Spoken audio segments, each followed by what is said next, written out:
Move that. Can you? Oh. So you just slide that screen so I can get a full shot. All right, yeah, I can see. I wonder why this one is so dark. Live from the Infinity Studios.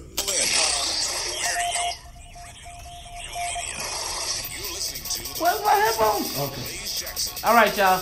Let's get ready.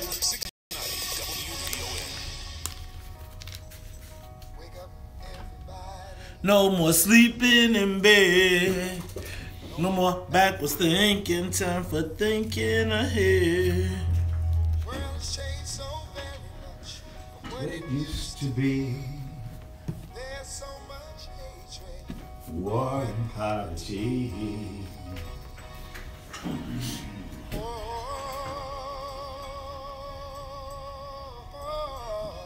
Wake up all the teachers, not to teach a new way.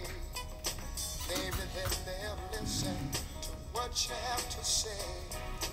They're the ones who's coming up, and the world is in their hands. When you teach the children, Teach them the very best you can. What up, In Ghost? What up, Beulah? What up, Nate? get no better if we just let it be. No. What's the matter? How's your internet today, all right? Yeah, mine seems to be good. Just you and me. Wake up all the doctors, make the old people well. They're the ones who suffer and who catch all the ill. They don't have so very long before their judgment day. Won't you make them happy before they pass away? Wake up all the doctors, time to build a new lane. There you go. I know we can do it if we all lend a hand. The only thing we have to do is put it in our mind. Surely things will work out. They do it every time. The world won't get no better. What up, y'all? Good morning, everybody. There go up, Charles. The world won't get no better. We gotta change it now. Just you and me. Good morning, Chicago. Good morning, world. This is the WVON Morning Show. I'm your man, Maze Jackson. Got my main man, Charles Thomas, in the building. Charles, how you feeling this morning? Woke and trying to get over the hump. Woke and trying to get over the hump, Charles. You alright, man? You seem like you. Oh, yeah. You seem like you got your. You know, you got cool Charles. In Well, today. yeah, I got Smooth jazz Charles today. you're smooth jazz, Charles. This right? is the smooth Yeah, jazz. you know, I mean, it's kind of got a very busy day yesterday, and got a very busy day today. Man, Got to make it happen, brother. Got to make it happen. I'll tell you about it at some point. All right, well, let's chat on that, man. right. It is the WVON Morning Show. Rapid taste on that.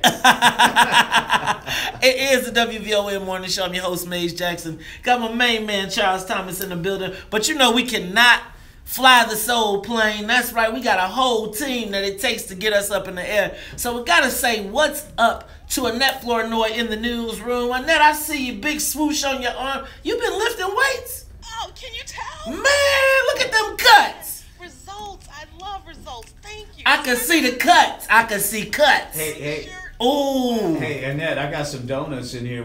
I went to Dad this morning. Do you know it's so easy to eat one? Do you know how long I have to stay on the Stairmaster to get rid of one of those donuts? Oh, yeah, but I tell you, feel good. They sure feel good going down, though, boy. They taste good, those Dad donuts. Yeah, man, I'm saying, dang, what you doing over there? I'm looking, I see the side of you, so I see your arm. I get a profile, but I see, like, you know how people try and stretch their arm out so you can see their tricep? Right. I see you got your tricep. Right under the bicep right there. But you see the tricep popping out? I see your tries popping. All right, we're going to have to get us on the WVON Morning Show workout plan soon, man, because you know these Dad donuts and sitting in this chair, boy, I'm going to tell you.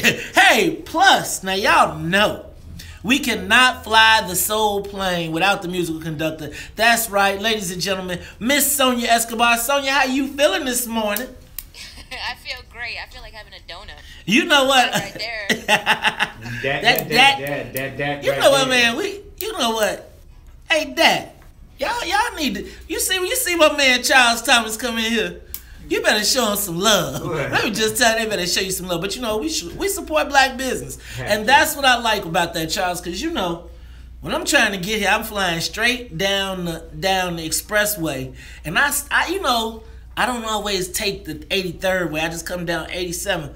And today, Charles, let me just tell you something. Because Charles, I love when these things happen. So, you know, I'm moving around. I've been switching up my cars and everything. So today I took an Uber.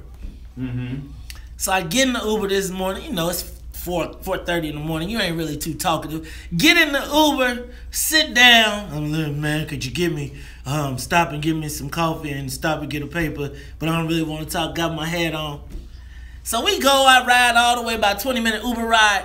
Get out the car, and he says, hey, man, I just want to tell you, you and Charles are a refreshing change. I'm one of your biggest fans. And I said, is this the Uber driver? I said, man, why you ain't say nothing? He said, you wasn't being too friendly this morning. I see you hadn't had your coffee, so I just figured I just wanted to get your vibe. That's but great. Charles, the Uber driver want to know what's in it for the black people. The Uber driver, Michael, thank you for the ride this morning, brother. I'm going to tell you, we hit you with the 4 stars just because you said you was fans of the WVON morning with show. that tip, you know, you can tip on Uber now. Hey, man. You got. Hey, man. Hey, man. What up with your bag? Hey, brother.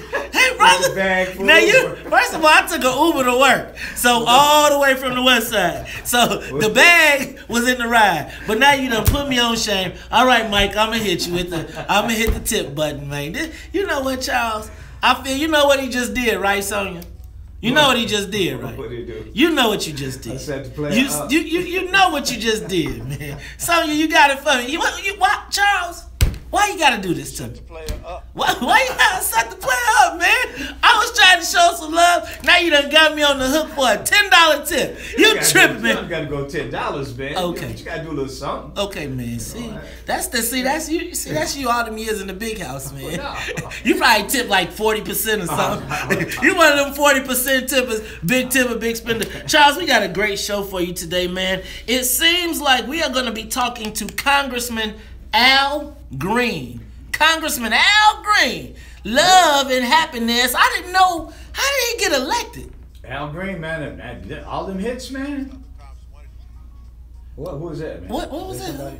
Okay, so we got Congressman Al Green. Charles, it seems like another one bites the dust in Springfield. Yep, we got another retirement. We're going to talk about that. Plus, did you hear all this about the NFL in the DirecTV? What about Is giving rebates if you are upset about the NFL protest? What the DirecTV is giving rebates? Yeah, so if you call and say, I want to cancel my DirecTV, Really? and you put in the memo, like, now remember I said I was canceling and I put Kaepernick in there, they didn't talk to me about getting no type of refund. They are now saying that they are going to give refunds. Plus, Charles, we were all excited about Jerry Jones and the Cowboys hitting the knee.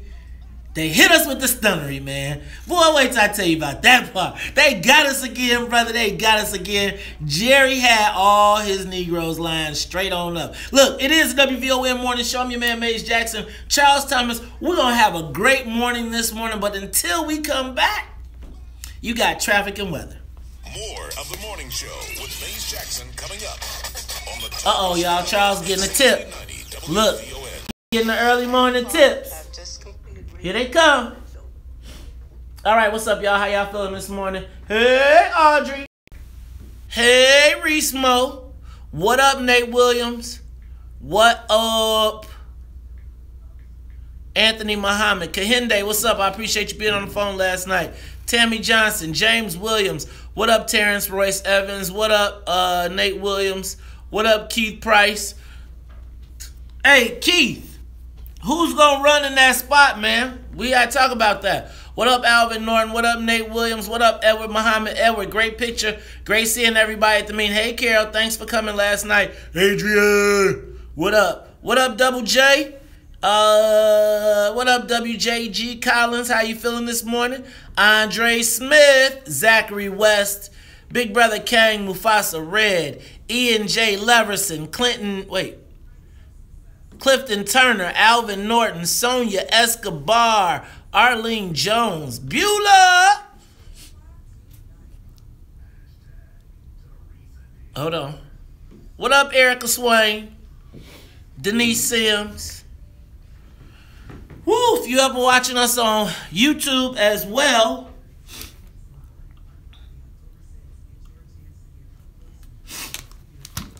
All right, guys. Seems like another person is retiring. Hey, Edward Muhammad, where do you live, man? Want to run for state rep? We need to find some state rep candidates in the suburbs. Ooh, and what about if Mike Hastings? That's going to be crazy. What if Mike Hastings goes too? That's that. Hey, man, we got some turmoil going on. That's a turmoil, but Al Riley is going to have an issue. South suburbs with the tax, the property tax. So, man, do you think that plays into why? But does I don't know what his thinking is. I mean, I can't read his mind, but I know that if I'm the candidate and I'm running out there, I'm saying, look, my nigga, you know, like, come on, man, what's up? You know, it's like you got some serious issues here, man, you know, and it's crazy out there right now, man.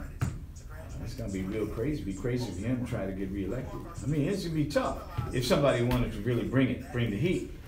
Now, I don't know if there's anybody out there because I don't know if anybody got any money to really take these people on or anything. But the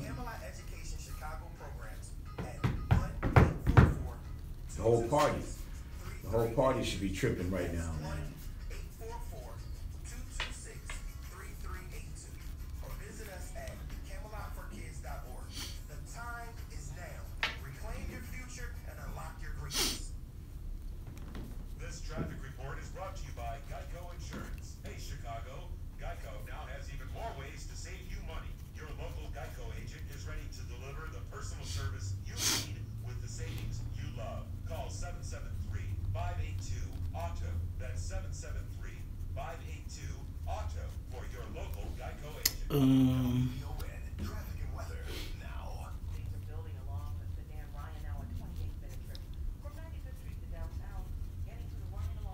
Man, all right. How y'all feeling this morning? I hope everybody is doing well. You know we got a short show. I really don't like Wednesdays because they cut us off at 8:23 because we got the Urban Business Round Rewind. But that's all good. We do what we do. You know how we got it cracking. Charles done came up in here with these Dat Donuts.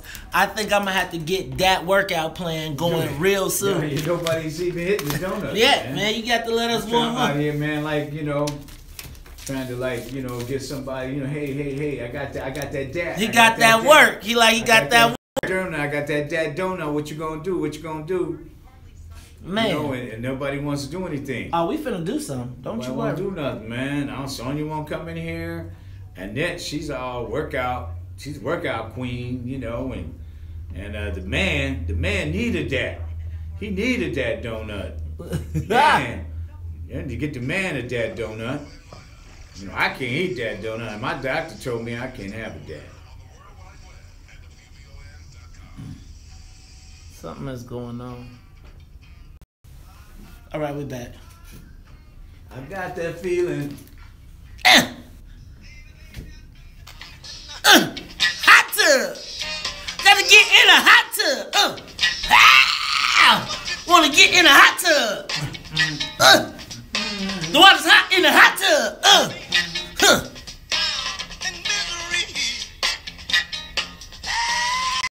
It's hot.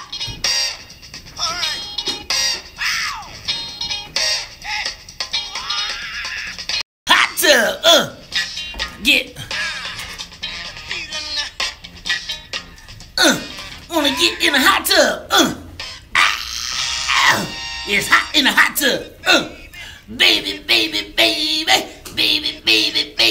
Ladies and gentlemen, you are tuned in to the Talk of Chicago, 1690 AM. I'm your host, Maze Jackson. Got my main man, Charles Thomas.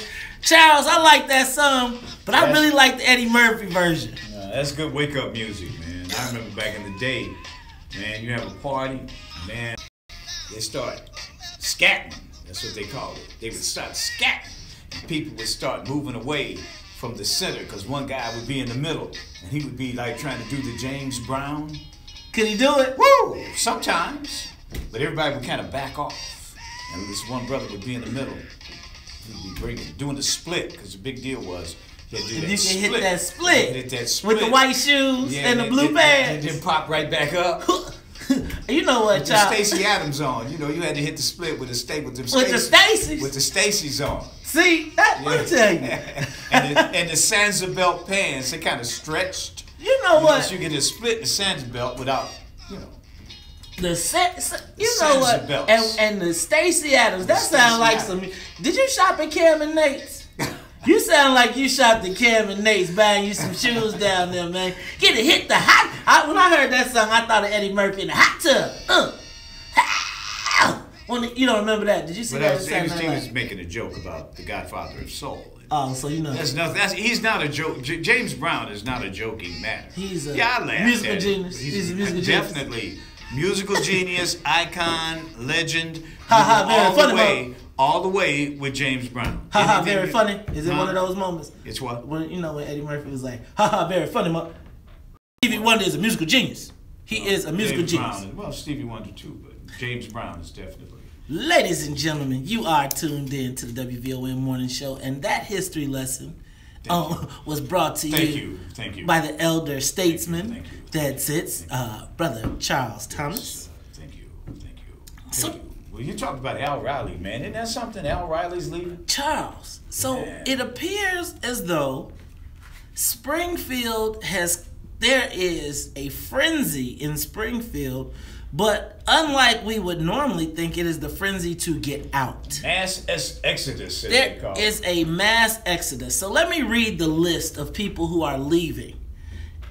McCasey, Phelps, Drury, Soto, Stratton, Wallace, Necritz, Beasler, Sente, Curie, Riley, Fine, Pritchard, Hayes, Wheeler, Belloc, Mitchell, Fortner, Anderson, Jimenez, Phillips, Cavaletto, and Stewart. That's all in the House. And most of those are Democrats. It's a little imbalance. There's a lot of Democrats. No. Actually, it's like one less Democrat. Really? One more Democrat. One more Democrat. Well, right. Most of those are Democrats. Yeah. So you've got the power party, the party that's in charge, but probably a larger percentage of Republicans. Right. Okay.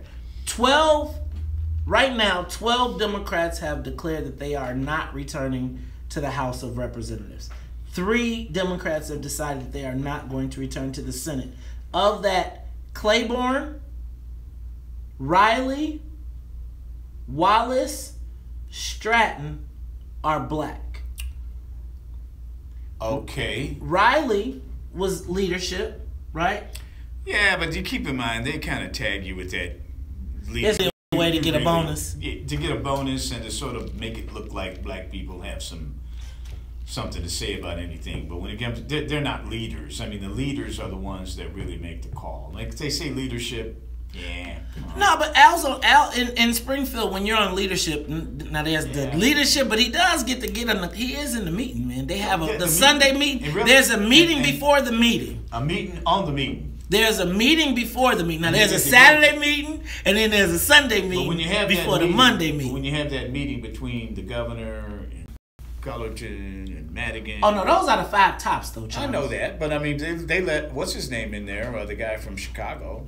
The Greg Harris, they would let him in the meetings when they were talking about the budget and the fiscal crisis and all that. There were no black people involved in those meetings. No, not in those meetings, but I think when we talk about the structure of Springfield, so I think the leadership meetings that you're talking about are more about the budget. I'm talking about the actual day-to-day. Yeah, but I mean...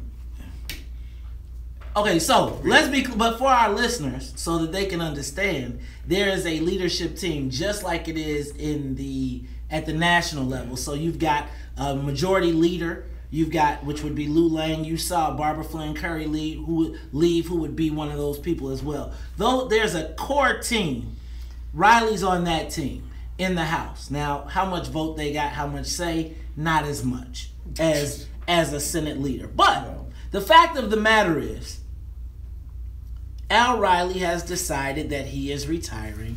And he's a 12-year veteran, by the way. He's been there since, I think, 2005 or so. And he's a very easy to understand guy. I mean, when he's very, when you ask him about issues that are before the House, Al can speak on it. And I always thought he was always one of the go-to guys when I covered the State House. But he's gone. Well, he's not gone yet. He just announced yesterday. He just announced yesterday, but he's going to be going, and he represents a very interesting area, which is the south suburbs: Homewood, Flossmoor, Hazelcrest, Matheson. Those areas where homeowners are in extreme distress right now. Their property values are plummeting. A lot of them are underwater. Some people are being foreclosed on. Others are walking away from their homes, while the property tax rate is skyrocketing. And Al was going to have to run in the midst of that. And if somebody challenged him and they had a little money, he was going to get a real good stiff challenge this time, because people out there are thoroughly PO'd about what's happening with the homes. The homes they went out there in the 90s and spent $200,000, $300,000 for are now worth half that. So, as we do every day at 6:30, the social media question of the day. There are 29 legislators that have announced that they will not return to Springfield this next legislative session.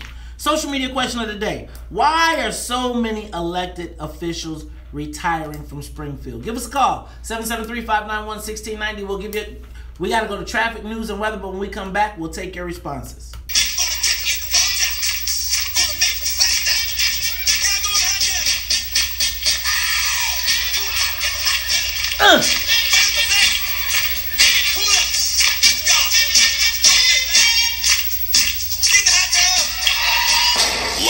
From the WVON newsroom. All right, y'all. News you are tuned in to the WVON Morning Show. It's your man, Maze Jackson. Charles Thomas, how y'all feeling? Good morning, good morning, good morning, good morning. All right, let's start from the bottom and see who we got cracking. Good morning, Tamiko. Good morning, Llewellyn Ward. What up, Tamiko? What up, Keith Price? What up, Linda Perry? What up, Nate Williams? What up, Dennis Evans? Dennis, good to see you at the meeting last night. What up, Sharon Holman Mayfield? Thank you for coming out last night. What up, Keith Price? Lori K. Westerfield? What up, Daryl Wallace? What up, Nate? What up, Yolanda Yo? Thank you very much coming through last night. What up, still good seeing you, James Williams? What's up? What's up, John Rembert? Go White Sox. What up? Is that Bam? What's up, Bam? You tuning in to the #1 morning show in the country? It's all right, but Mike is still my man. What up, Shanika Finley? What up, Tamiko Holt? What up, Andre Smith? What up, WJG Collins? What up, Anna M. Mosley? What up, Dennis Evans? What up, Yolanda? What up, Andre Smith? What up, Mario Williams? What up, Carol Winters Turnbow? What up, Maya Seals? What up, Denise Sims? What up, Ronald E. Brody? What up, Felicia Muhammad? Good seeing you. What up, Erica Swain? Pharrell, tell Brian I said what up. What up, Beulah? Shout out to all the people over at Diet High School. What up, Audrey Tanksley? What up, Anthony Muhammad? What up, Kahinde, Tommy Johnson, James Williams, Terrence Royce Evans? What up, Edward Muhammad? Adrian. Double J, John Joyner.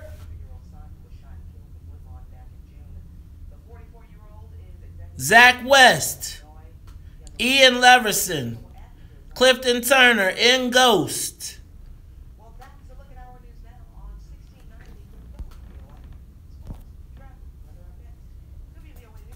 What up, Kenneth Briscoe? What up, Ebony Tillman? Everybody watching on YouTube. Felicia Muhammad, Michelle Flagg. What up, Corey Mack? What up, TT? What up, Shippy? Rob Ellis. What up, Tony Adams? What up, Brian F? What up, A.E. Norton? What up, Anthony Robinson? What up, Dare? What up, Geek Freak? All right.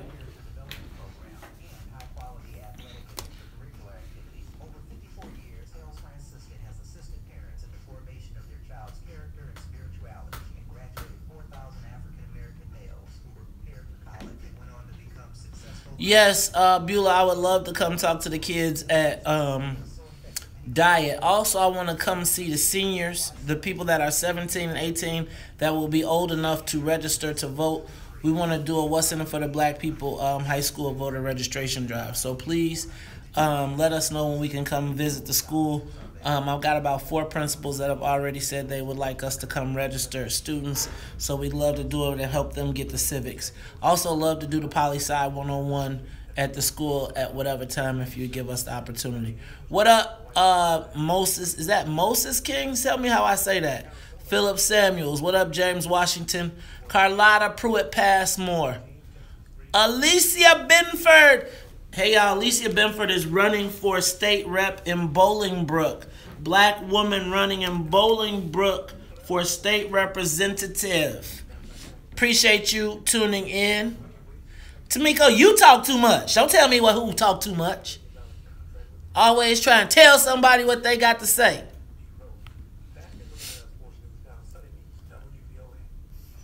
No, he didn't. In his press release, they didn't say why he's leaving. State announced he will not seek re-election. It says, announced he will not seek re-election in 2018, thus ending 6 terms representing the 38th district in Springfield. Came to the House in January 27. His main goal is to focus on the development of the South suburban region. He also attempted to highlight regional inequities in the distribution of resources throughout Chicagoland. Y'all's getting ready to be a tough election cycle. But the only way the election cycle will be tough is if there are people running. So I haven't seen a lot of people circulating, but maybe that's just I haven't heard as much. But I'd be curious to know who's out there thinking about running and who is thinking about running in the South suburbs.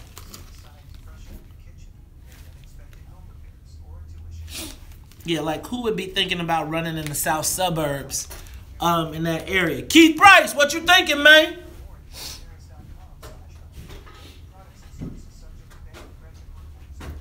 Charles, you got them. I'm about to give me a donut. What? I said you got the people. I'm about to get a donut. Yeah, all you got to do, if you want to get some really good information, just go to that Zillow website and put in Matheson or Hazelcrest or any of those places where Al Riley represents, and look at the houses that are for sale, and say in the $200,000 range. And all you got to do in Zillow is you go down, look at the price and tax history of the properties, and you'll see what's going on out there, and it ain't pretty. Ooh, you talking about some black folks who are under some serious pressure because of the fact that their houses have gone down in value and their property taxes have gone up, and it is ugly.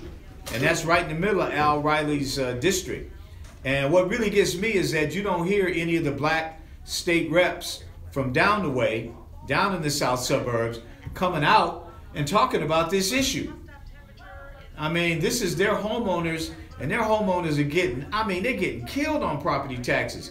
While on the northern suburbs and the western suburbs, the prices are going up where white folks live. Those areas in the south suburbs and part of the west suburbs, the prices where black people live, by the way, the prices are going down. The neighborhoods are resegregating, and the property taxes are going up. It is outrageous. And you never hear any of these black reps having a press conference and coming out and talking about how the system, something's wrong. Something is seriously wrong with these property taxes. We back.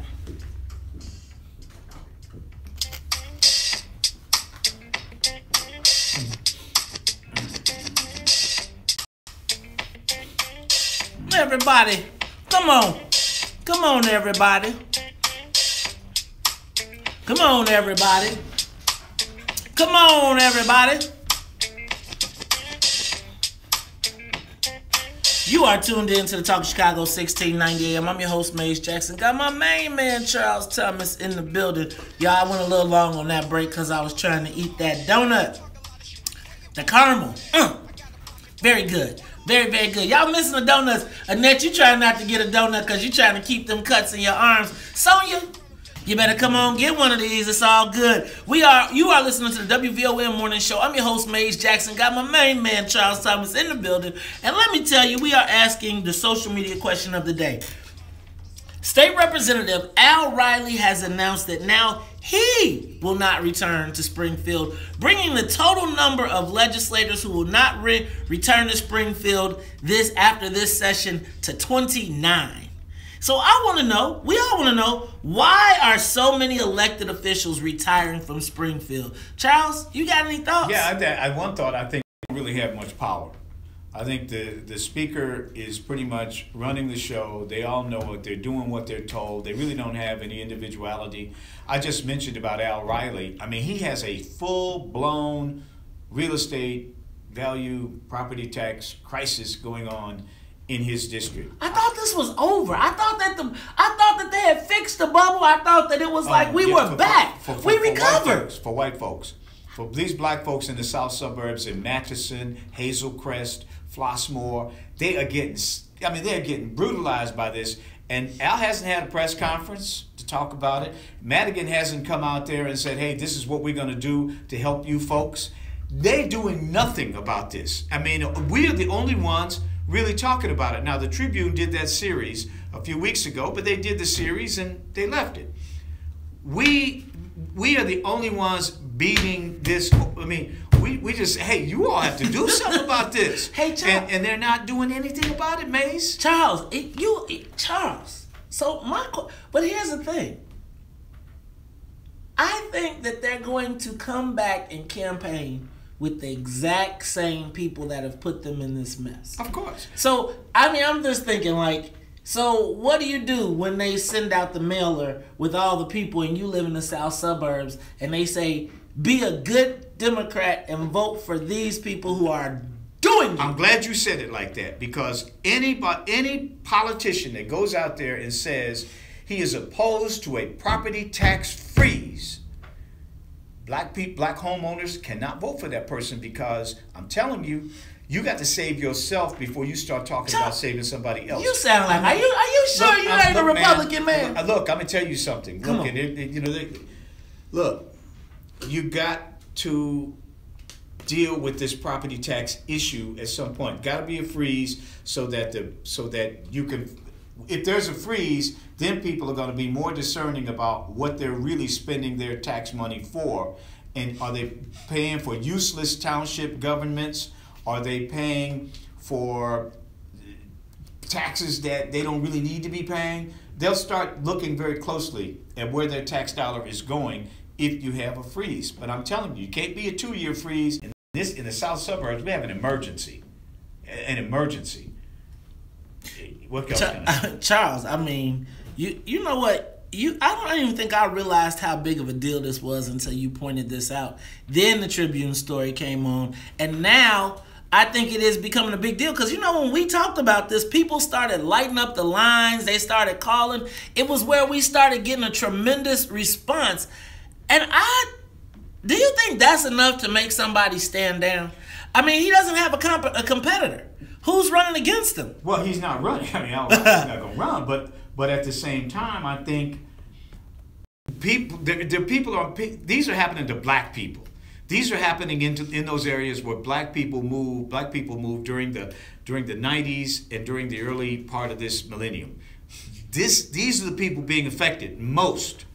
Black people are paying the highest effective property tax rate than anybody in the state of Illinois, those in the south suburbs. Man, social media question of the day. Why are so many black elected officials retiring from Springfield or refusing to go back? What are your thoughts, Ron? Why do you think they're all retiring from Springfield? Two things. They pretty much ready to just walk off the Madigan plantation. And then I'm sure for some others like Flynn Curry, tired of carrying the Madigan, carrying the water for me. Here's my thing. I don't know why they're leaving. I'm happy they're leaving.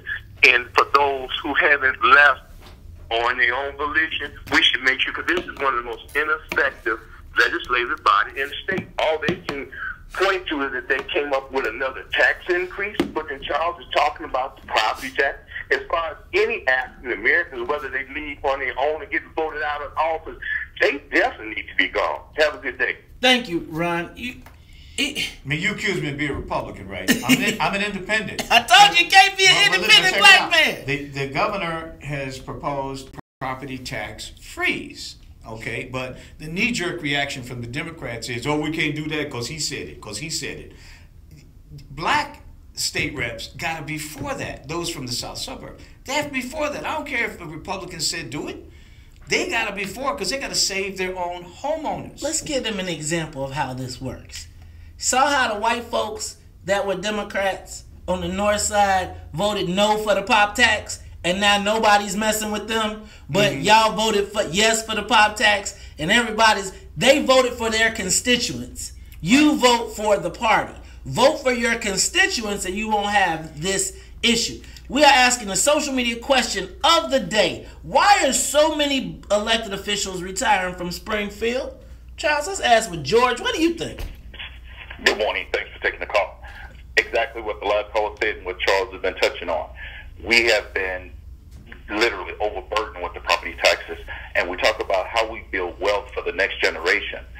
We can't because we're losing our property. We have no extra income to go out and invest into other property because we can't afford. Blacks have left Chicago and Cook County for that reason, because they can no longer afford. Now that they started taking most of our property because a lot of folks are in foreclosure, what are they doing now? Now we're talking the sugar tax, and what else are they going to try to come up with? We have been supporting all the wrong initiatives in our community for the last 30 years in this state, and that includes how our kids are being educated. You got a commercial that's running about Hill Franciscan right now. You talk about Whitney Young, who's losing their football program right now, regardless of how much money is being poured into the school district. That's coming from the property taxes. They're losing their program because the kids are no longer being educated and injuries. That's a shame. And any black person that's still voting for another Democrat that's going to turn around and support Mike Madigan, and I'm glad Lisa Madigan's no longer running, because that office has been protecting that clown down in Springfield for the last 35 years. And you know what, Mays, you also we have to point out that Madigan, this property tax system, is the same system that Madigan's private law firm makes money from by doing tax appeals for big skyscrapers, not for homeowners, for big, tall skyscrapers. So he makes money from this, and we are losing our homes. And we pay the cost of, check this out. So for every discount, and Charles, you know how he gets paid off of that? He gets a percentage of how much he reduces the taxes. So if he reduces you by $6 million, say he gets 20% of that $6 million. So he gets paid more for dropping the big guys more. But that makes yours go up. That's right. But that's our leader of the Democratic Party that's running candidates against slated black candidates. Look, man, you know, it makes your skin crawl. You know what? Ladies and gentlemen, you are tuned in to the Talk of Chicago 1690 AM. This is the social media question of the day. Why are so many legislators and elected officials retiring from Springfield? Give us a call, 773-591-1690. Post to Facebook, and we'll get your comments on the air. More of the morning show with Mace Jackson coming up. Go ahead, Charles. You got the camera. Charles, you got the camera. You heard me? Yeah, my brother, what he just said about wealth, about, you know, accumulating wealth, this generation of black folks who are middle class, work every day, pay their insurance, pay their taxes, that moved to the south suburbs in the 1990s and in the first part of this millennium, that's the rock solid black middle class. They are losing their homes, so they're not going to have any wealth to pass down to their children because they are losing the value in their properties. Look at, like I told you, look at that Zillow website and look at what's happening to the properties. Man, I ain't making this up. I'm not making this up. Look at Hazel Crest. Look at Olympia Fields. My goodness, Olympia Fields, that's fat. That's real fat out there. But those people, even the people living in those big fat cribs in Olympia Fields and Flossmoor, same situation on a larger scale. But you go to Matheson is in danger of looking like Harvey. What? Unless they come in and do something about it. Because people are losing their homes. Nobody wants to buy the house because the tax bill is too high. How would you like to buy a house and your taxes are going to be more than your principal and interest? That'd be like being at CPS. Right, but look at the numbers on those houses that are listed for sale by Zillow or any real estate site. Look at the taxes and look at what the mortgage and interest, the principal and interest on the mortgage would be. The taxes are higher. What's up with that? But that's the way the system works in Cook County. And you know, it's bad all over the state, to be honest with you. But it's a huge issue. And any politician, I don't care if he's a Democrat or Republican or whatever, who comes down there and says, "Oh, we can have a property tax freeze," they're just saying that because they know all these lawyers and all these big shot politicians that practice law on the side are making a lot of money by reducing property taxes for the big guys and letting the little people pay more and more and more. They also have to find a way to fund schools better than property taxes, which they tried to do that with this new formula they have, but it's not enough. It's not going to save people in the south suburbs. Black people in the south suburbs, I'm telling you, you're going to have to look at this in next election, and anybody who walks in there talking about they don't want to raise, they don't want a property tax freeze, you got to tell them, see ya, and you got to go with whoever talking about a property tax freeze. I'm telling you, man, that's all it is. You all in a life and death situation. You're in a life and death situation because you lose your house. Your house is what you depend on for your retirement. It's what you depend on to back up your savings. It depends on your children going to college. You can borrow against your house. Black people in south suburbs can't borrow against their house because the value's gone. I'm telling you. Woo! Please. Now, I know they're listening to this, and these politicians, oh man, what they talking? Brother Charles, you hear that? Hold on. Brother Charles, hold on. I didn't want to see that last one. Brother Charles needs a black folks that betray black folks for their own selfish needs, their own selfish purposes. Coonan. See, I just think they just, everything in the answer is once you get that slide you that note to say vote yes, you vote yes. You really don't even think about, you don't even, it's not even, I don't even think it's malicious. God intended we got love. Oh, yeah. It's not over between you and me. It's not over the want to be free. What has been joined by God? Let no man put us under. You are tuned in to the Talk of Chicago, 1690 AM. Y'all got a sneak peek of the Maze Jackson show. Y'all want me to do a live solo performance? No. This is the WVON Morning Show. I'm your host, Maze Jackson. Got my main man, Charles Thomas, in the building. And we just found out another state legislator is retiring. That's right. State Rep Al Riley from the south suburbs has announced that he will not run again, bringing the total number of people not returning to Springfield this year, Charles, up to 29 people. And I want to know, why are so many elected officials retiring from Springfield? Charles?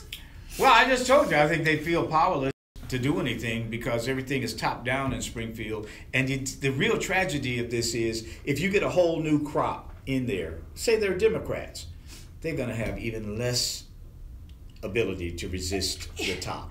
I mean, this is a crisis, my man. Charles, and it's so crazy because when you talk to people individually, like I really enjoy talking to State Rep Al Riley.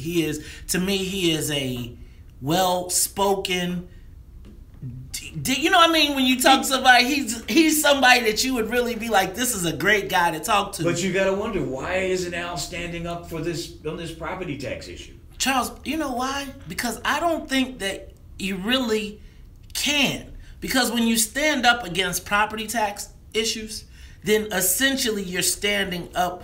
If you defend the residents of the south suburbs, then you're essentially standing up to the speaker. If you represent your constituents, then you are cutting into his money, which means that you got to be quiet, right? And it just seems like, Charles, and even if we put these, if he goes and 29 people go away, the fact of the matter is, I've always told you that the reason that they never worry about black elected officials is because they will let black people fight, because once they get to Springfield, they're all going to be the speakers anyway. Yeah. So they're never, so it's like they don't ever have to worry about black folks voting the will of their constituents. They know that once they get you to Springfield, you're going to vote the way he says vote, regardless of what it means to your constituency, because, Charles, they make sure you don't have a candidate so that you never have to answer the choices that you've made. And there never has been, and I'll be honest with you, there has been, there hasn't been a black media widely enough heard to drive some of these issues. And a lot of times the media just goes along because they want to get some, I should really shut up. No, you shouldn't. No, I mean, I'm serious. I mean, a lot of times the black media, that's why I came here, because I think we have to set the table. We have to be the arbiters of what is important, not the politicians. They don't decide what the issue is. We do as a media. But the black media has been dying over the last few decades in Chicago. And so it's got to come back alive again so that we can be the arbiters of what's important. Especially, man, brother, you ain't got no argument with me there. I 100% agree. I think that it is uncomfortable what we do, but it is important because there has to be a check and balance. Let's go to the live line. Social media, the phones. Social media question of the day: why are so many elected officials retiring from Springfield? James, you are on the Talk of Chicago 1690. Yeah, hello? Hello. Hey, Mays and Charles, right? Good morning. Listen, Yes. I have an opinion about why so many people return, but I haven't been in Chicago for over a year now. But the reason I'm calling in is because I just started listening to WBEZ again like a few days ago.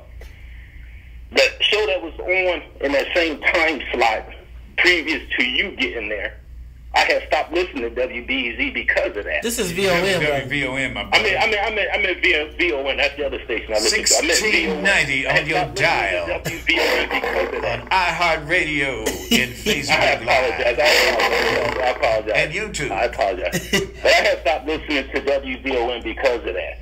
Now, I'm listening to it again because you and Charles, y'all the perfect combination of brains and courage. I've been listening to you for a few days. I ain't heard y'all say nothing wrong yet. Nothing. And that boy Charles, he's smart as a whip, man. More props to him. My brother. But Thank you, listening to WVON again because of you guys. Thank you. And I think Charles is right that it, that the media, the black media, has to take more of a role and more of a proper role. And like I said, that's why I stopped listening to it before, because that other show was doing black people a disservice. James, well, I'm not going to diss the other show. I'm just going to say we got to keep doing what we do, and we'll keep pushing it. Charles, I'm going to tell you, this thing that we do is building. And I think that black folks, they got some desires and some needs, and they tired of what they say. Don't say it's rain. Don't wet on my head and then tell me it's raining.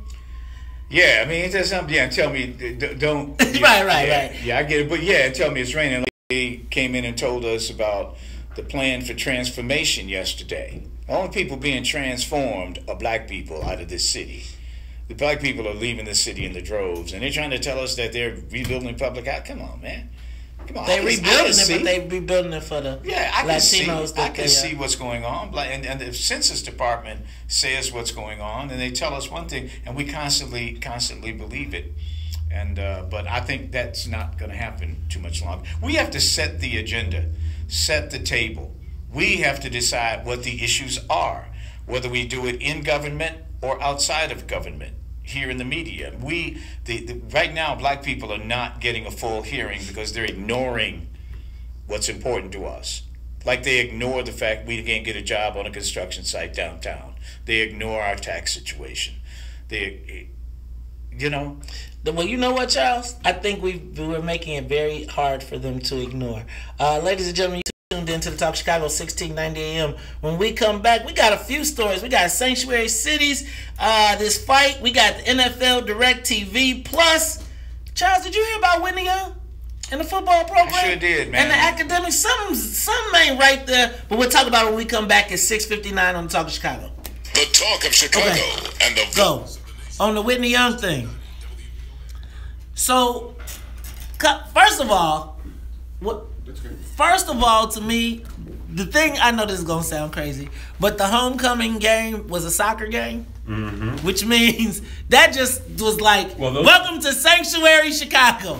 But go ahead, give me when they said, at least those children were able to academically make the cut, because the problem with the football team is the kids didn't get the grades. Nah, the problem is they didn't have enough players. They're saying it was grades. They said it's two. But there were only 26 players. There's always going to be guys that don't make it, but when you get to the point where you only have 26 and some don't make it, you can't play ball. There's not.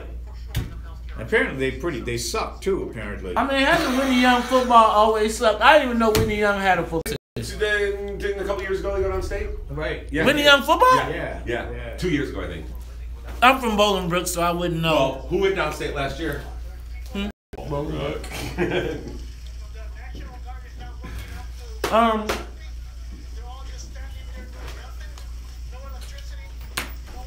gonna start with NFL. Mace, did you want to see the Nick Cannon thing?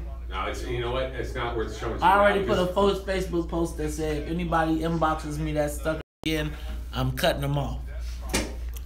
I've had like 3, and when I start getting 300 inboxes or something, then I don't even look at it. Yeah.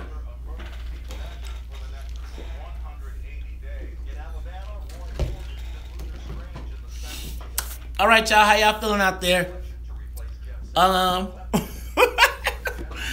swear to God, I think the commentary on Todd from y'all is probably some of the funniest stuff. When you go back and you read it and you like, tell that mother. Like Nate right now is like, what did Nate just say? Tell that MFS to shut the H up, right?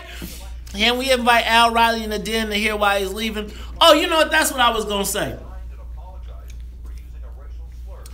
Our elected officials have become so unaccustomed to having to answer questions that they are offended by the concept of us asking tough questions, as if we don't have the same tough questions as their counterparts up north. Now, if they go to Palos or to someplace where it's white populated, they will walk into the den of angry white people and do whatever they can to placate them.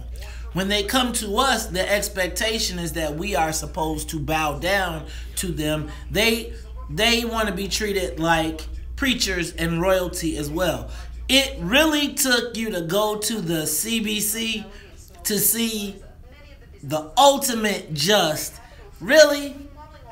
Y'all are up here like while they was talking. I know bro. These people were like, I cannot be touched. Like Sheila Jackson Lee, oh.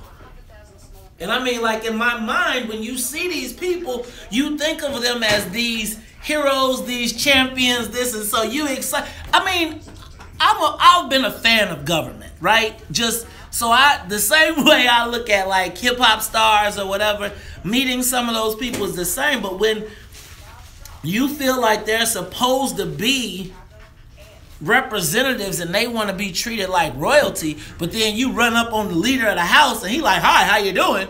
You like, well, damn, what the hell is the difference? But yes, that's why they are so unaccustomed to answering questions that's why they don't want to come on our show.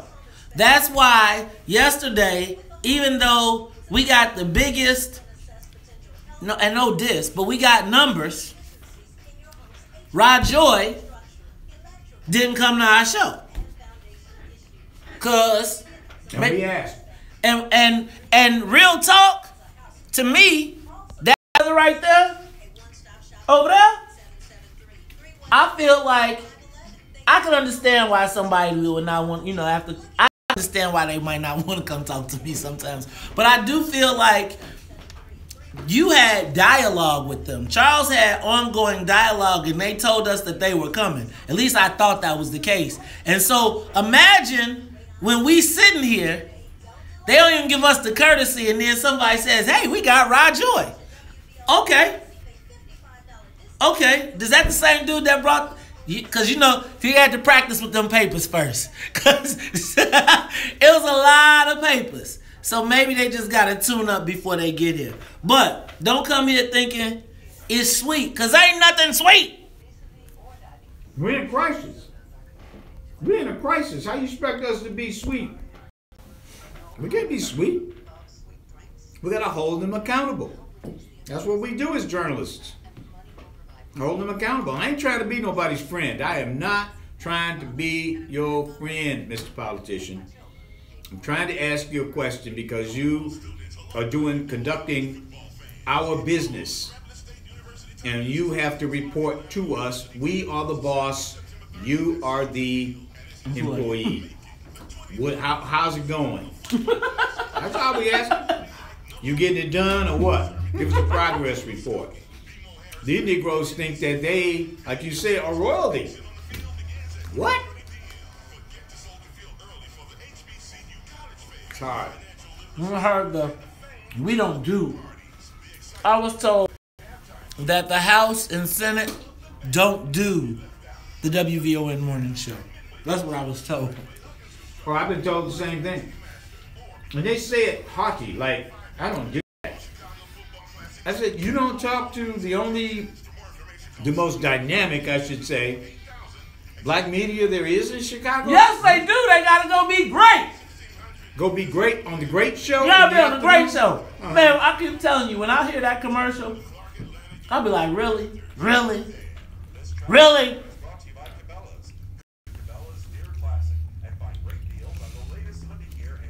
What up, Maurice? Hey, man. Homie. Maurice. Tuesdays, bro. You got to be in the joint, brother. What you waiting on? Dennis, you are hilarious. I just need to say that. You make me laugh so freaking hard.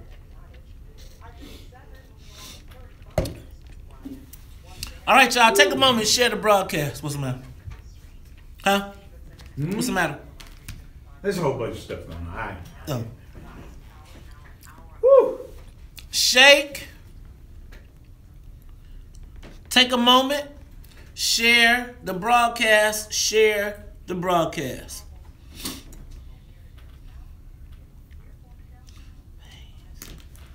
Oh, wait. The Maze Jackson page. You know what I didn't do? I didn't share it to my page. Guess that would make more sense.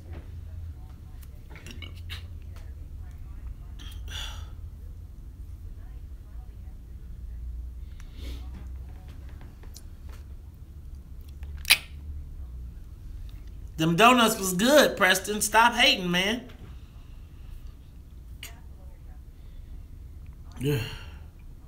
Great show. We have the slowest internet in Jesus' history. Come on.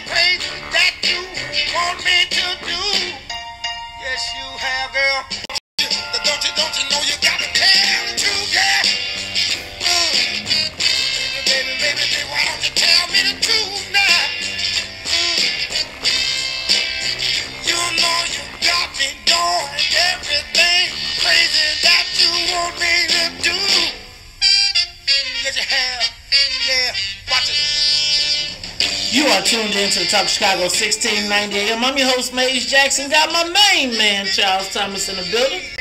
Plus, you know, as we do at the top of every hour, gotta say what's up to Annette Flournoy in the newsroom. She got her triceps popping. I see it. She got the swoosh jumping. I see you flexing. Plus, put that pressure on me. plus, Sonia Escobar. She is, you know, we cannot fly the soul plane without Sonia Escobar. Charles.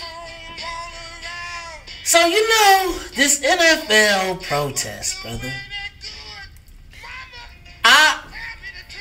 I'm still confused. They threw a little curveball at me yesterday with the Jerry Jones. So, you know, I was all fired up like... What was that about? You didn't hear Jerry Jones. So, apparently, none of the Cowboys kneeled during the national anthem. They did their kneeling before the national anthem. And then everybody stood up for the anthem and was in order. And but the fans down there booed him. Booed him, even though they weren't. And that's what I'm telling you, Jerry Jones is looking like... Plus, Charles, now it appears as though DirecTV is willing... DirecTV is now giving rebates if you cancel your DirecTV subscription, if you say that it's because of the protest. Well, so they're supporting the people who don't want to see the protest. Is that what it is? Right. So if you say, if you call and say, I'm canceling my DirecTV because of the NFL players protesting the flag or not honoring the flag, they'll give you your money back. They'll give you your money back. Now, I just want to say, I canceled my DirecTV subscription and I put Colin Kaepernick in the memo, and they ain't offered me a damn thing. Really? Are you kidding? But I canceled it at the beginning of the season. And they didn't give you your money back? Are they going to give these other people their money back? No, they charged me for the game you saw, yeah. I didn't see any, but they charged me for the first. Because you hadn't canceled by right. Really? And ain't that some bull? So if you were like Billy Bob down in Alabama, upset because some didn't stand for the national anthem, you'll get your money back. Yes. But if you because they won't give Colin Kaepernick a job, then you can't get your money back. Damn, man, we supposed to be free. I told you. I thought we was free, brother. And then to make it worse, Charles, you hear that the NFL ratings are now in the toilet, and they are now being forced to rebate money to advertisers. Really? Now, you know, I'm gonna tell you something. I told you that I think the protest. I think the protest is about the criminal injustice system and not about the NFL. So I'm not boycotting. But you know what? I have not watched a football game over these first 3 weeks. I watched the beginning, the protest, but I was at the cookout. I was at a dinner last Sunday, and the first weekend, I can't remember what it was I was doing, but I didn't watch. I haven't watched. I ain't feeling it like I used to because of a lot of reasons. You know what, Charles? I'm going to tell you something. I thought that it would be much harder to not watch football, but I think what they're doing here is making me understand that I can figure it out and survive without football. And I am going to say that for me, and I do think my reason for protesting is maybe different, but I'm going to say that if I can make it through this season without football, then they can probably count me out as an every Sunday stalwart from noon to 10 at night, because I'm going to fill in that space. And also what then happens is my son ain't sitting down watching it either, which means that he's not going to have that same Sunday dedication. You know what? Football could be plus CTE. Hey, Charles, yeah. I'm thinking, Todd, you know, the man came in here and said, but the man said football was over for a different reason. Because the man said on his page the hillbillies was going in. Well, another thing too about being in Chicago, the Bears suck, and the weather has been beautiful.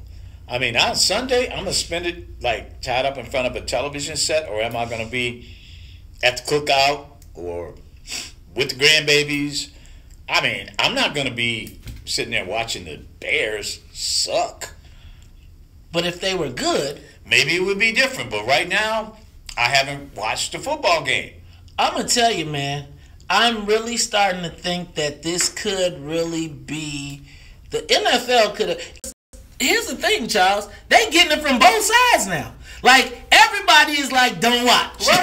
Like, we not watching because of Colin Kaepernick. They not watching because of Colin Kaepernick. Right? Or not. And it's like, you know what? Can I just say this? I bet you right now at the owners' meeting, somebody is saying we should just hide that Negro.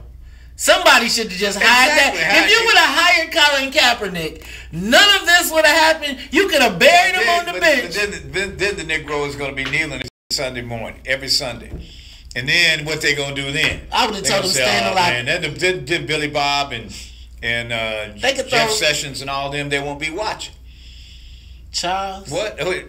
You know what? The NFL is in a conundrum. The old damned if you do, damned if you don't. You can say damn on TV, right? I mean, on the radio. We said summer gun. We said summer month. No, yesterday we said the president said it. Well, the president said it, so I can say. So is it official now? Can we officially say? No, like Bernie Mac says summer month. That's summer month. Let me tell you. So, guys, a couple weeks ago, Charles, we did a show. It was the NFL on its way out. It was football on its way out. And I'm starting to think that could be the case. And you know what even doubles down on that? Makes me double down on that? What's happening at Whitney Young? Did you hear about the story at Whitney Young? Whitney Young has decided to cancel the rest of its football season because they could not field the team.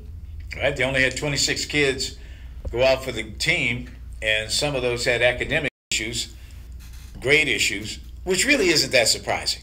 I mean, if you're not making the grade, then you get off the team. But usually if you got 50 guys on the team and 6 or 7 have academic issues, you can still play. But when you got 26 and you got to field 22. And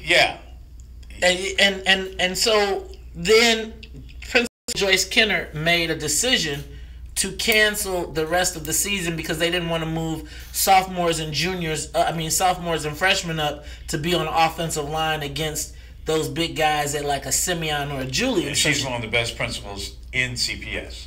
But Charles, it goes to the point of, is football dying? Because there used to be a time when you'd have 75, 100 kids on the team. Now, and think about these factors. The football team has probably got a bunch of black kids on it. I'm sure. Right? So that football team is now, let me back up, is not eligible, but that's what we play. So guess what they moved the homecoming to? Guess what the homecoming game this year is now? Let me guess. Football. Exactly. And we got a football game, all right, but it ain't the same football we talking about. The homecoming game at Whitney Young this year is a soccer game. And, given the changing ethnic environment, the changing demographic of the Chicago Public Schools and of our city, perhaps that's appropriate. So check this out. So I'm guessing that the 1 in 4 white students that go to a high-performance school are at Whitney Young. I'm going to guess that the 1 in 22 Latinos are the ones that are on that soccer team. And I'm going to guess the 1 in 100 blacks that went there on that football team. You know what? We got to talk about this when we come back. It's Talk Chicago 718 on the Talk Chicago. Traffic and weather is next. More of the morning show.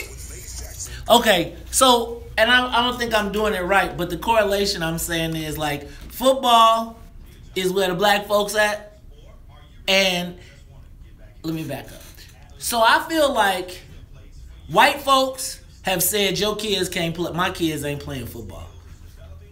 I feel like black parents still have that dream or that hope of their kid. You know, not that dream or that hope, but they don't say you can't play football because of CTE. Huh? Not at Whitney Young.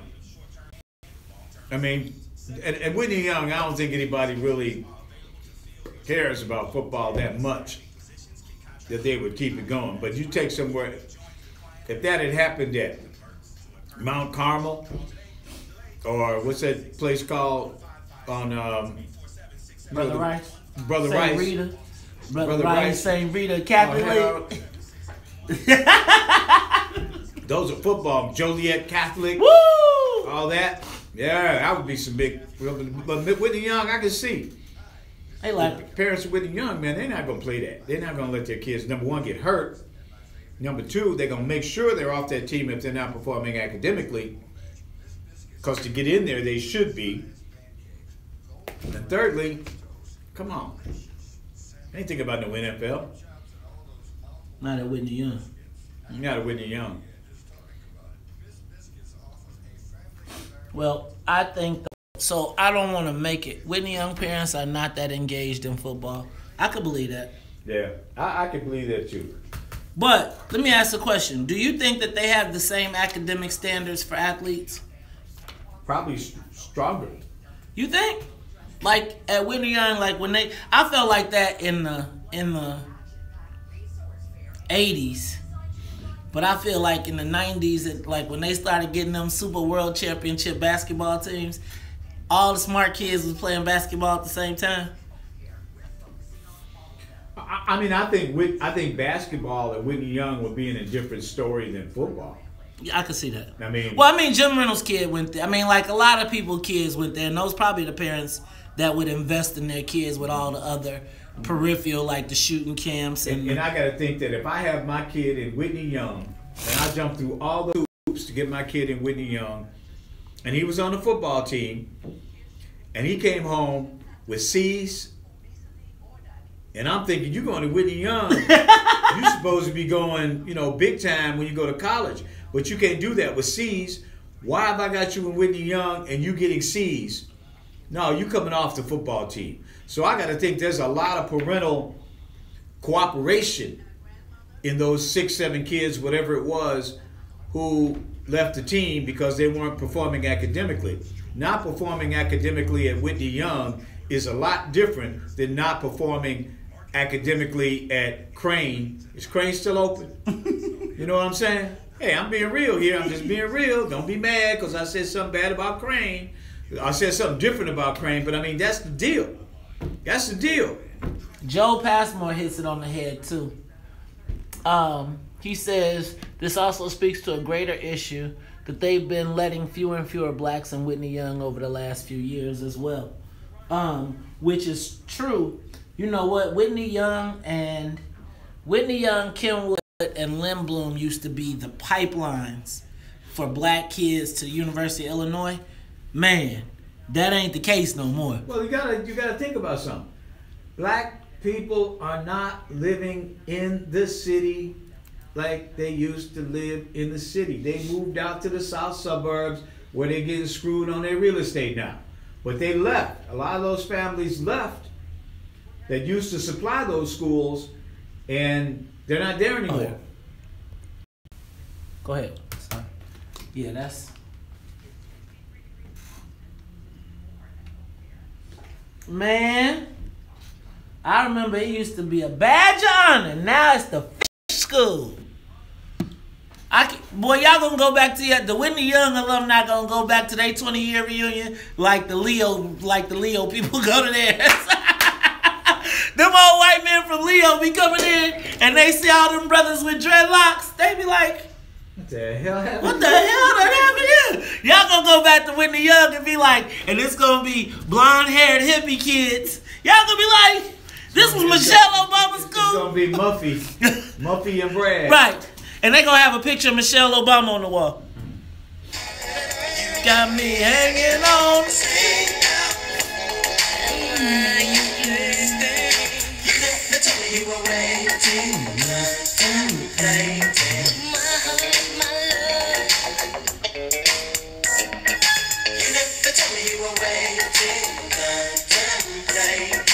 You are tuned in to the Talk Chicago 1690 AM. I'm your host, Maze Jackson. Got my main man, Charles Thomas, in the studio. And Charles, we are talking about the NFL, football, and Whitney Young. Charles, I think that the NFL may have made the fatal mistake because they got both sides doing the same thing. The mad black folks are like, boycott the NFL. The Billy Bobs of the world are like, boycott the NFL. And this is a tough one. I'm confused. You need like one of these PR firms that fixes stuff. The NFL needs that bad right now. They need one of those fix-it people, like, you know, Scandal chick. Yeah, like Scandal. The lady on Scandal. Somebody to kind of like unravel this. Olivia Pope. Because, Charles, it seems like if you work on one side, you're going to hurt the other side. And I'm wondering, I just think about the players. Because as this is all happening, it's like I feel like it's escalating to a point where there's going to be a point where it's not going to be enough to just stand or lock arms or something, because I feel like the insult level is going to continue to increase. And you know what? When America gets in this kind of situation, what works to fix it? Uh-oh. What? I'm waiting, because, you know, usually they start burning stuff. They start fighting. Like, if they fight somebody out there. Oh, Lil' Kim. Ooh, Lil' Kim. Like, Trump go there and bomb up Lil' Kim.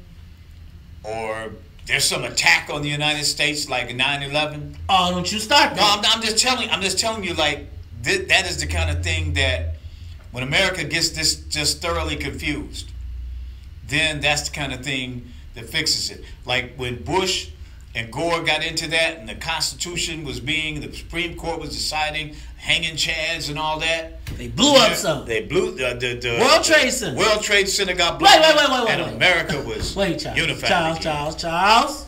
I'm telling you, Charles. Are you over here implying? I'm just saying that there was a conspiracy on 9/11. Oh no! I'm not saying that at all. I'm just saying that is how America kind of like, quote unquote, brings us all together. Came together again. We're all Americans again. And all Americans. And you know, and there's love between you and I. Yeah. And I ride my Billy Bob. And pick up Trent to your church. Right, and all that. That's how one thing happened. But the real difficulty here is that Trump is the president, man. If he would do something like hit Lil' Kim, I'm feeling like, man, people been waiting to hit Lil' Kim for a minute. I think but Lil' Kim is strapped. Lil' Kim ain't that strapped. Lil' Kim is strapped, but I'm gonna tell you what. Like, I think tell that to a South Korean. I'm just Charles. I'm telling you. Not Charles. Not Charles. Let me tell you something. How strapped he ain't. Can I take this real quick?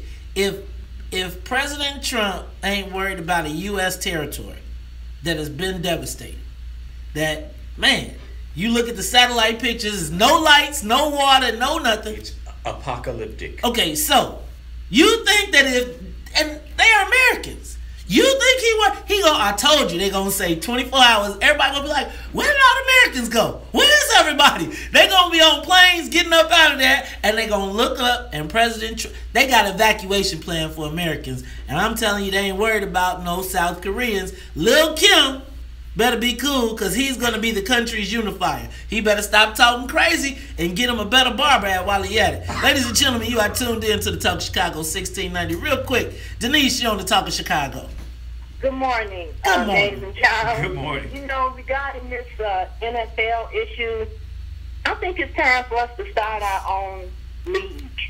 I mean, it seems like no matter where we are, whether it's the sports arena, whether it's corporate, whether it's in the political arena, and even you, Charles, being in the media, had to come to a black station before you could say what you want to say. So I think it's time, since we're the majority of the players, to start our own sports leagues. Thank you, Denise. You know, I love that concept. I really do. But let me tell you why I just have I don't have a lot of faith in that concept yet. Because We won't even own the corner store. So do you think we ain't gonna own the corner store? We ain't gonna own the we can own the stadium? I'm not saying it's not possible. But what I'm saying is, before we gonna take control of a multi-billion-dollar industry, can we take control of the neighborhood we live in? I'm just asking. Let's go to James. You're on the Talk Chicago 1690. Good morning. Can you guys hear me? Yes, we can. I got two things. Hello? Come on. You got 30 seconds. Hurry up. First of all, the NFL owners, they shot themselves in the foot in the beginning. They could have buried this a long time ago. Kaepernick said if he came back, he wasn't going to kneel no more. Everybody just wanted to see the man on the field. But the arrogance of these white racist owners, you know, they're like, well, these niggas, we're going to show them. Now you got everybody mad at you. Second thing I want to say about all the representatives that's retiring. Black people are tired. The Democratic Party, you know, I listen to the station and hear people arguing about which white boy is better for us, Democrats or Republicans. Neither one give a damn about you, first of all. And I think black people, I realize that the Democratic Party has been using us for so long, and it's evident now. Thanks, Vernon. Hold on. You know, we're going to continue this conversation, but we got to go to news, traffic, and weather. But, Charles, I love that. Can I tell you, one of the best things I used to love in Springfield was to watch black legislators fight over who was better, Cullerton or Madigan. And I would be like, really? Are y'all really? My guy's better. Boss better. He give us 2 pieces of cornbread over Christmas. I'm going to tell you, your boy. Woo. Ladies and gentlemen, you are tuned in to the Talk Chicago 1690 AM. I'm your host, Maze Jackson. Charles Thomas, we come back. We'll continue this conversation. NFL, legislators, football. You know what? We got it all. Plus, Mayor Emanuel has decided that Sanctuary City is now part of Chicago's value system. What the hell? We'll talk about all that when we come back. Live from the WVON newsroom, here's our news. Bro, now. I'm telling you, getting in that Uber again today. So y'all, I'm telling y'all, check this out, right? So I took an Uber to work. So everybody who was at the meeting last night, y'all know I was trying to get my car, but I was too tired, so I went home. I took an Uber to work this morning, to the office this morning, and I was super, you know, at 4:30 in the morning, I'm not very talkative. I haven't had my coffee, so I get in the car. I'm like, hey, what's up? Sit down. I'm not ever rude, but I was nice to him. I mean, I wasn't really talkative because I really wasn't up and going. So I stop. I get my newspaper on the way. I go to Dunkin' Donuts, and literally, like, and I'm trying to tell him where to go. He's like, oh, I know the way. I know exactly where. So then when he gets to the stoplight, I'm like, well, you got to turn off. He said, oh, no, I know. You go and I'm going to take you. I'm going to put you at the side door, etc. So, you know, I'm kind of like, you know. So as I'm getting out, I say, you know, thank you for the nice ride. I appreciate your courtesy. And he says, hey, man, I'm one of your biggest fans. Now, this is the Uber driver. There's nothing in the world that tells me that he's me or I'm him, or that he knows to listen to WVON. But spontaneously, he says he's one of our biggest fans, and he says he appreciates he says, I appreciate what you and Charles are doing. It is a refreshing breath of fresh air to hear you all speak on our behalf. And it was just crazy for me because here I am getting into a random Uber, and this is literally the 4th time this has happened to me. Random Uber from the west side to the south side. What's up? Don't they know your first name when they get you? Huh? Don't they know your first name when they get you? Yeah, he knew when. Yeah. I could tell though. Like looking back when he got in, I could tell he was like Maze. Like he looked like it didn't put 2 and 2 together. And it's like no, he I feel like he knew when I got in the car. Yeah, okay. And because he was because he said, we're taking you to WVON? And I was like, yes. And it was like, and then you could tell he was like, it was like tentative because you could see him looking at me, but you couldn't. And I didn't know if he thought I was, you know. Yeah. But it was, again, imagine getting an Uber at 5 o'clock, 4:30 in the morning, and the guy tells you he's one of your fans. And what I tried to tell him was, we don't have fans. We have FAMS, F-A-M-S, not F-A-N-S, because I do not feel like we're elevated. I just think we have a different role to play in it. And because we have the microphone, it just gives us a broader reach. Maze, I just watched this interview of this woman who owns a fan store in Pittsburgh. You know, Penguins, Bruins, Pirates, Steelers. And the interview was conducted yesterday afternoon in an almost completely empty store. This was one of those giant stores, and she says it's normally hustling and bustling, and she says, I don't think the NFL knows to what extent this is really happening, what is really happening here. Yeah, I think the NFL is in between a rock and a hard place now. Because, here's the thing that I don't like. And her point is, her business is now, she's out of business. Or she's on the potential. Out of business, yeah. Yeah, I feel like the NFL doesn't understand. I just don't feel like they get it. And it's like they're in this ivory tower. And the other thing I think is going to be bad, though, is that most of this is going to go to, they're going to credit this to the Trump supporters. I just think that the black people that have been sitting out, because before Trump said this, they said that the NFL ratings were on a slide. So they're down 11% according to Nielsen. Okay, they're down 11%. Also, did you see this thing that's happening for Veterans Day? No. You haven't seen this across your Facebook. Total NFL boycott in the stadium is what people are doing. For Veterans Day? Yeah, it's Veterans Day on a Sunday. It's it's probably the Sunday is the day, but they celebrate. So I've seen it. I think even ABC reported on it on one of their. Man, I was watching ABC last night, and there were people burning season tickets. I told you. I was like, damn, this dude is burning season tickets. You know how excited you are when you get your season tickets and you can just get through that's that 35% of American public. Hell, but still, for Trump. And it's the people that go to this. That go and spend money. 11% on $1 billion. Let me see if it's 11%. That's $110 on $1 billion. That's $110 million. That's gonna hurt something. I just think that all it is a collective. It is a collective build of all of these different factors, and I don't think that they have a single way to combat it, because I do think it's coming from both sides. I think you got white folks that are now angry about something else. And if you do more on this side, you're going to lose this. And you also got to think that they're based 11% this season from last season for the first 3 games. Think about if they try to appease the fans, the white fans, then they risk the ability of pissing off the already docile players who feel like they may have to start doing something. But also future players, like if you're a kid and you're watching this, you thinking like, man. Maze, you're also forgetting about the number of people who have cut the cord and now can't watch Sunday night or Monday Night Football. Ooh. That's a huge amount of people. Because they've also shifted where you can view football now. Yeah, I feel like this, and I feel like this is the perfect example of how a movement gets derailed. Yeah. Oh, this is beyond derail. This is cluster F. Right. This is a perfect example of how an issue can be convoluted. And now, again, I'm going to tell you that the black folks that's out there, I don't know if everybody's of accord. Opening night, International Film Festival. Hey,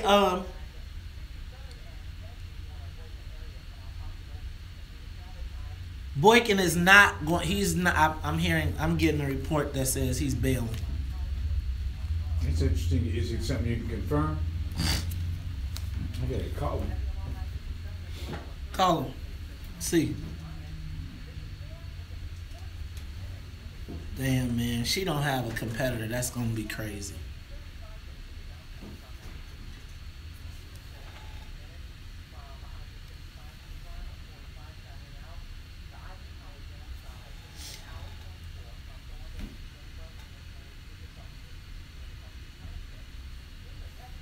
What's up, y'all? Take a moment, share the broadcast. Please take a moment and share the broadcast.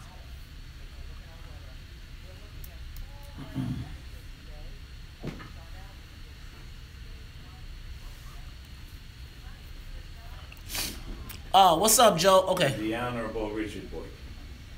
Amen. Well, I'm on the air, man, and I'm hearing and getting a report that you're not going to do this. What's up, Nate Williams? What up, Tammy Matthews? What up, D.S. Sanders? What up, Kang? What up, Salim? What up, Kunta Kinte? What up, Kenneth Briscoe? What up, Amina Norman Muhammad? What up, Ahmad? Okay, what up, but you're Jacob gonna have something Israel? tomorrow, you say, right? What up, Kunta Kinte? That you're gonna run? We're back. You stay on. I talk. But you're not saying. But you're not confirming you one way. Gotcha, my brother. Take care. He's announcing tomorrow. Huh? He's announcing tomorrow at 10. He didn't report that, but he won't say what he's gonna do. Huh? I'm with you. Can't get what you. You are tuned in to the Talk of Chicago 1690 AM. I'm your host, Maze Jackson. Got my main man, Charles Thomas, in the building. And Charles, seems like the NFL done stepped in it, dog. They done stepped in it. Because, real talk, I think, Charles, if they offend, if they try to appease the redneck hillbillies, they risk offending not only the players, the black fans, but I also think that this is going to have an impact on their future ability to get people to play football. Well, it is, but I think, too, you have to understand that there are a lot of people who are white who do not side with those you described as redneck hillbillies or the ones that Hillary Clinton described as deplorables. I mean, I think this country is still vastly divided, even on this issue, and a lot of it's political, right versus left, as opposed to white versus black. There are a lot of white people who defend the right of these people of people to protest and to you know, and it's not a matter of the flag. It's not about the flag. It's about the criminal injustice, the American injustice system. You think that's what white folks are? Yes, there are a lot of white folks like that. I mean, there are. There just are. I mean, you see them all the time. I see them all the time marching with Laquan. Right. Well, at the Laquan March. I see those. Those them same white folks that are the Forest Claypools. Also, keep in mind, there's also a large number of people who are not black and not white, who are sort of caught in the middle of this. And what do they think? I mean, this is a different country than it was 50, 60 years ago. Not according to Donald Trump. But not Donald Trump, but I think he only won, what is he? He won with a minority of the population. I know, but God, you know, the whole key to that all to me is always who won. George Bush said that same thing and gave us the Afghanistan war, the war in Iraq, all of that good stuff. That's what I'm talking about. That's what I was talking Here come Lil Kim. Here come Lil Kim. Somebody. Lil Kim keep his mouth shut. Keep his mouth shut. I'm going to tell you, because he going to get a haircut for real. Right. He is going to get a haircut for real. Lil Kim don't understand. He don't understand. He mess with the big dog. Let's go to the phones. We are talking to Fred. You're on the Talk of Chicago 1690.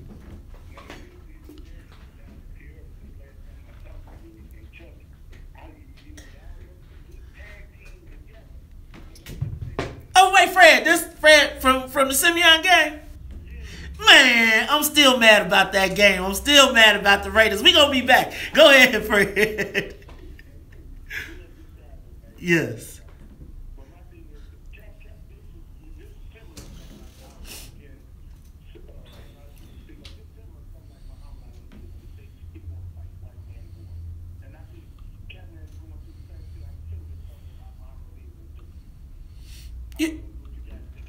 Do you think it's do you think Colin Kaepernick is Muhammad Ali of his day? No, I mean, okay, not championships. I'm not saying he's elevated, but do you think that this is a similar situation? Are they comparable? You were there. No, I mean that as no, it's not. It's comparable in terms of the act of defiance. I think in terms of whether or not people will remember Colin Kaepernick, I don't think so. The way they remember Muhammad Ali, because Muhammad Ali was a champion for so long. I mean, Oh, I see what you're A lot saying. of what Muhammad Ali accomplished was in the ring. Was in the ring, which made it even more. The fact that he would give up a world championship to fight for what he believed was right. Colin Kaepernick never reached that height where he gave up a championship career. I mean, he was a good quarterback, but he was no Hall of Famer.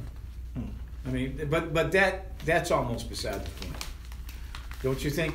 Yeah, I think it's beside the point. I think at this point, I do think that he will have a lasting impact. I don't think he'll be iconic I think Muhammad Ali was iconic because, right, his championship status, the fact that he took on all comers, whooped them, sat it out, came back, gave away at the top of his career. Right. Colin was kind of on the downstroke. He just never was at the top. Oh, you know what? You got a succinct way of putting things sometimes. That's true. He was never at the top. But I'm going to tell you this. I bet the NFL, I'm just telling you, somebody somewhere was like, we should have just signed that nigga. They just but he would have kept kneeling. But you know what? He kneeled all last season.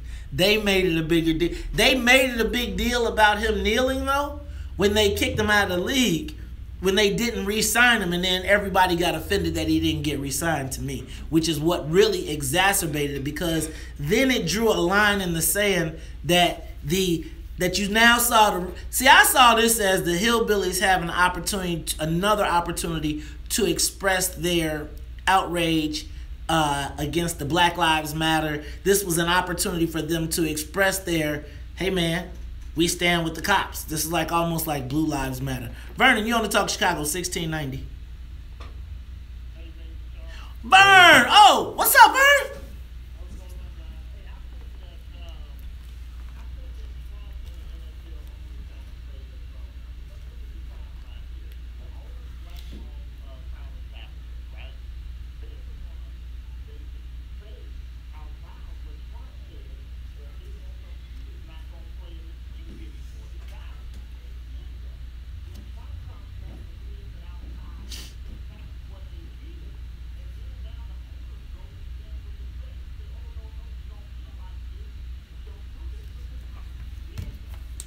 See, Vern, I said the same thing, bro. I said that the owners were actively doing what Donald Trump said. And I still think this is all a distraction so that they can pass the DREAM Act. I'm just telling you.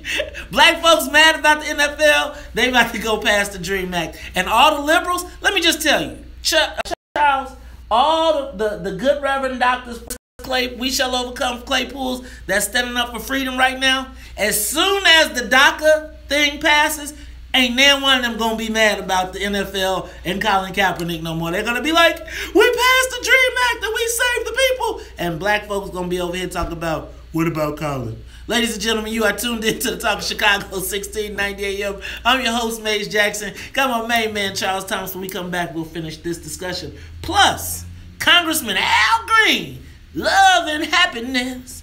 Not for Donald Trump, apparently to him, because he's trying to impeach the man next week. We'll talk about it all when we come back at 7:47. The morning show with Maze Jackson. See, guys, I think it's a conspiracy. Go ahead. Yeah, conspiracy. Yep. With Donald Trump involved in conspiracy, Donald Trump.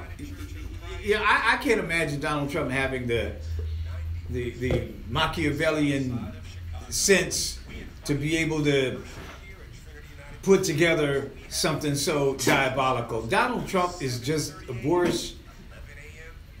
Says anything he wants to say, tweets anything he wants to say. He doesn't think it through. I can't give him that much credit. I think he just opened his mouth. You know what? I think Donald Trump is a little bit crazy like a fox, right? I think that he knows what he can get away with and what he can't get away with. And I also think that I don't feel like he lucked his way into the White House. I feel like he had a path, he knew it, he stuck to it. The same scripts, the same things that Every time he's done or said something, we've been outraged, outlandish, and we keep moving on. All I'm saying is, Nancy Pelosi, Chuck Schumer, right now, they ain't talking about Colin Kaepernick and the freedom to stand up. They talking about DACA. DACA. Now, again, white liberals will let you Negroes keep on marching and be mad and let everybody be mad in the whole world because they got a plan for the future. So even if they lose the white rednecks and the black people, their plan is to make sure that the dreamers are taken care of. And I'm telling you, that ain't... You know what? You know, this whole unity thing, this is the owners, to me, this is the owners having been put in check. And what they're doing is, they said, we got to do something because we cannot have all these players quit on us or go crazy because we got all the 75% of the players in our game. I don't know what it is, but the majority of people in our league and the best people in our league, players, are black. And we got to keep these Negroes under control. So they come up with this unity thing to be somewhere in the middle, thinking it's going to be somewhere in the middle to keep the Negroes on the field and the fans in the stand because they're in a horrible situation right now. So they say we're going to do unity and kneel before the anthem. Come on. It's like they're actually the black football players have right now the owners in check. It's not checkmate, but in the middle of the season right now, they have them in check. And if you're winning, understand you're winning and not write it off as a loss. Because I think right now, the owners are reacting. And the players, the black players, are really have the edge. That's just my opinion. I disagree. I think if the players had the edge, you'll see a lot more people taking a knee. I think if the players had the edge, then they would have kneeled their tails down like they would have done it during the national anthem. Here's what I believe. I believe that the owners are now in control of the players and how they can protest. They've given them the options of what you can do that they find respectful, but they are in control of the protest, in my opinion. I don't think that NFL players have all had an epiphany and are like, we are now free. I think you got some big free agents that have pushed the envelope and will push the envelope, but LeBron James talking from the NBA to an NBA NFL player who does not have a guaranteed contract that is about to run out here, he ain't about to make them lose their money. So I feel like this whole protest has been co-opted, and I feel like it is the classic diversion where they infiltrate and disseminate and disperse us. Now, the white folks, now we all feeling sorry for we're not empathizing for the players and owners, and now the white boys gonna be mad, so they gonna figure out they gotta kowtow to the white boys, not the black people. We back, bro. Whoa.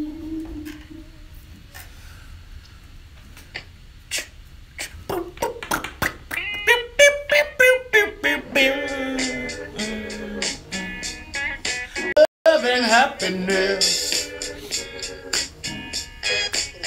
Something's going wrong. Someone's on the phone. 3 o'clock in the morning. Talking about how she can make it right.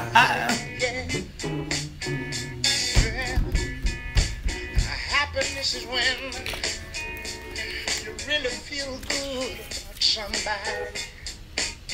There's nothing wrong being in love with someone, yeah. Attention WVON superfans. Visit the WVON Facebook page and like the WVON Commentator Experience banner. Next week, we'll select superfans who like the banner to be invited to the Commentators Experience on Friday, October 6th. It's happy hour for the socially conscious. That's right, you are tuned into the WVON Morning Show. I'm your host, Maze Jackson. Got my main man, Charles Thomas. And Charles, I feel like we've been tricked, hoodwinked, and bamboozled. I don't feel like we landed on Plymouth Rock. I feel like the owners done dropped the Plymouth Rock on us. Well, the owners made a move. They made a move. I mean, the players made a move, and I think the owners had to react to it. I mean, the owners, they didn't want to be kneeling and whatever they did when this happened. And Jerry Jones, I mean, he looked like he backed up.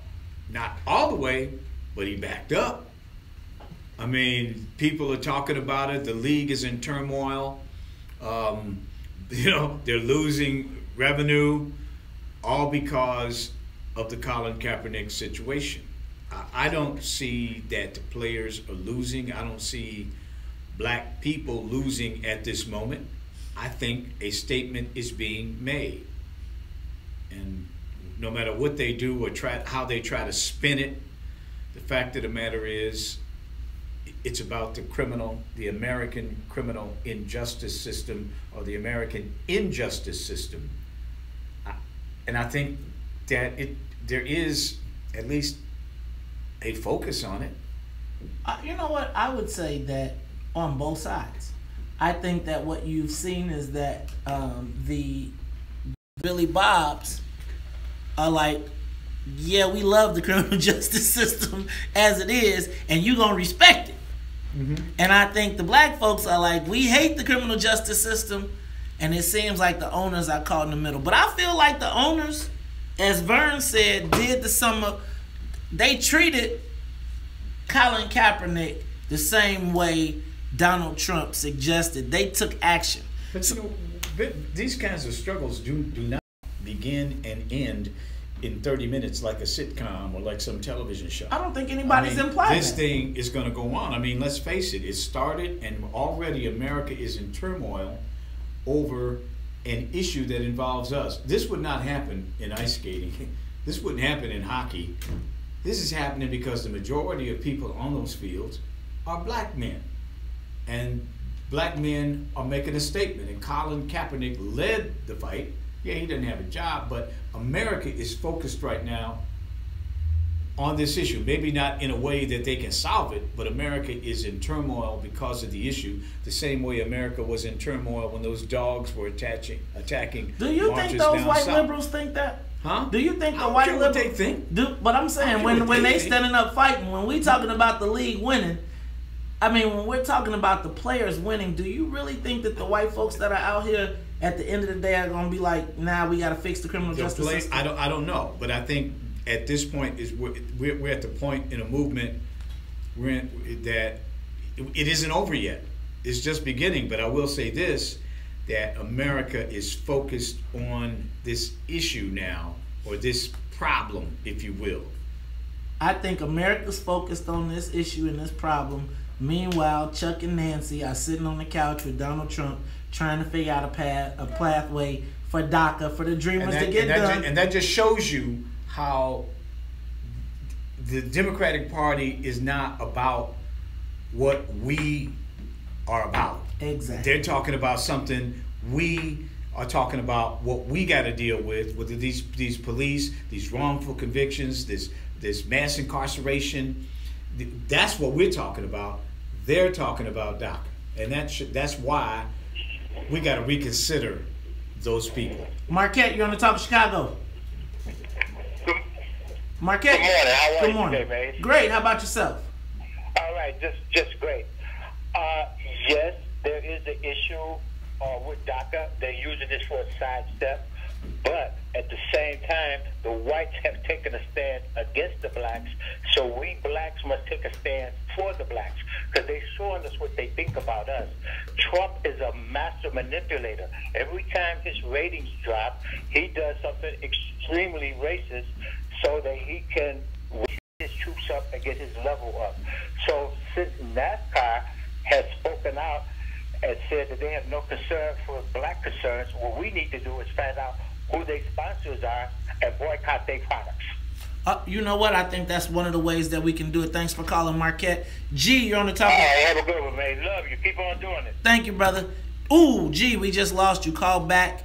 You know what? We are running out of time. You guys, hold on. We're going to try and take some of your calls. We still have to talk to Congressman Al Green. for some love and happiness, but he's trying to, you know what, is it a pain and suffering song? Because he's trying to put a whooping on Donald Trump next week in the in the Congress, where he is going to be introducing legislation to impeach Donald Trump. But we also want to finish this conversation on the NFL, so keep your calls. We'll talk about it all when we come back. It's 7:58. Up next, news, traffic, and the weather. The talk of Chicago, Woo! The voice of the nation, 1690 WVON, Berwick. All right, who we rocking with? Who said Maze? Okay. What up, Yolanda Yodio? What up, Kenneth Price?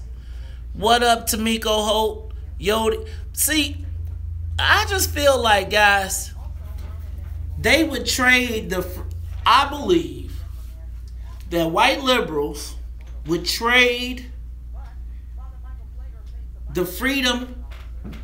White liberals would trade the freedom of DACA. They would give up DACA. They would accept DACA and say, we don't really care about what happens at the NFL. So if you want to put a uniform policy or whatever, I think we are all looking over there while they going the other way. Charles, I'm going to give you the camera. Donald Trump is no great friend of DACA. He's no great friend of immigrants. He's doing what he wants to do. I think you know, the point is that they are not focused on what black people want. And, you know, he's talking all the time. What's in it for the black people? Well, we want justice. Nancy Pelosi and Charles Schumer are not focused on that. That's not a focus. Rahm Emanuel, he's not focused on that. All these politicians, they're more focused on DACA and Sanctuary City than they are about us. Here in Illinois, we have the highest black unemployment rate in the country. Have you ever heard Mike Madigan and the Democratic Party leadership in this state have a big news conference and acknowledge that we have the highest black unemployment rate in the country? Have you? Just, you know, email me or say something if you know when Mike Madigan and the other Democratic leaders in Illinois have come together to acknowledge that we have the highest black unemployment rate in the country and to say what they are going to do to try to mitigate it. Have you ever heard them do that? You don't even hear our black elected officials talk about that much. And they just don't, they're not focused on our problem. That's a huge problem. We have the highest black unemployment rate of all 50 states. I think we're tied with Nevada now. But for the past 4 or 5 years, we've had the highest in the country. We beat Mississippi, Alabama, Louisiana, all those states where chattel slavery was bigger than big. You know, we beat them. We're worse. We are rock bottom. But have you ever heard Mike Madigan do a press conference about that? Being the most powerful Democrat in the state? No. I haven't heard that press conference yet. I haven't attended it. What's his plan to deal with black unemployment? Haven't heard it. Haven't heard it. And the same thing's going on in Washington now. They're talking DACA. They're talking Sanctuary City. Two valid, issues. I'm not arguing with that. But they are not talking about what black people care about, which is this issue. It's not a preeminent issue, the injustice system, the American injustice system. So we got to take that into account. We got to take that into account. We have to begin to frame the conversation. How do we frame the conversation? And Colin Kaepernick has done really a masterful job, whether or not he planned it this way or not. But he has America now talking about something, what he did. And yeah, a lot of people are trying to spin it into something else, that this is an insult to veterans. This was never about veterans. that this is an insult to the flag. This was never about the flag. It's about the American injustice system. That's what he said it was about. And it's very interesting, too. Colin Kaepernick never told anybody to boycott the NFL. He never said that. Never once. Never called on it.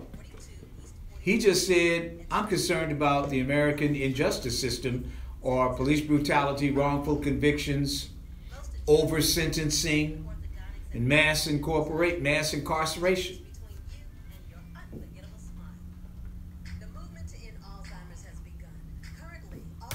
All right, y'all, take a moment, share the broadcast. And once again, I'm here to tell you all that one more time, pulled out of the studio because injustice is being committed against black people, and they feel like the place to come is here so we can get the word out. So, gotta do some analysis, but Jesus Christ, I'm just telling y'all, the world is a crazy place. Now, how...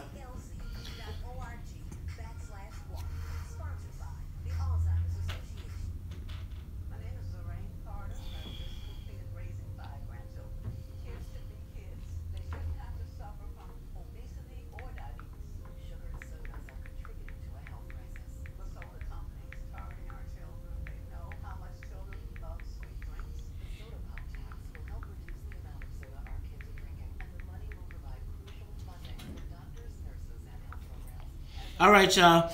Go to my Facebook page. I am posting a photo of a white Chicago police officer who has taken a stand in the opposite. And I'm wondering, will he be disciplined? Because, again, right now we saw two brothers get disciplined for taking a knee. Well, we now have a Chicago police officer in full regalia with a flag, with a sign, with a police car. So now I gotta ask the question, is that real? And if so, what's happening there? All right, now we gotta talk to Congressman Al Green. Look, y'all, we're gonna keep fighting for the peoples. But yo, guys, go to the Facebook page, check out, go to the Maze, not the Maze Jackson page, but to my page, and see if you think that that is okay.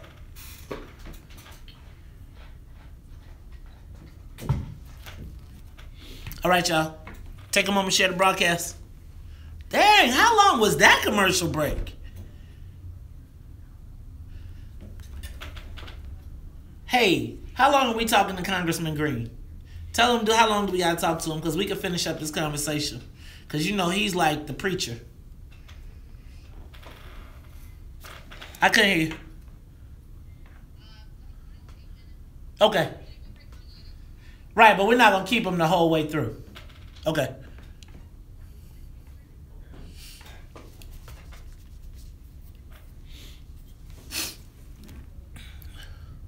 All right, y'all, take a moment, share the broadcast. What up, DS?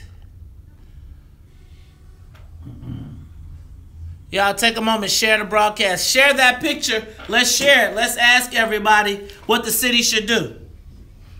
Jackson, on the Talk of Chicago, 1690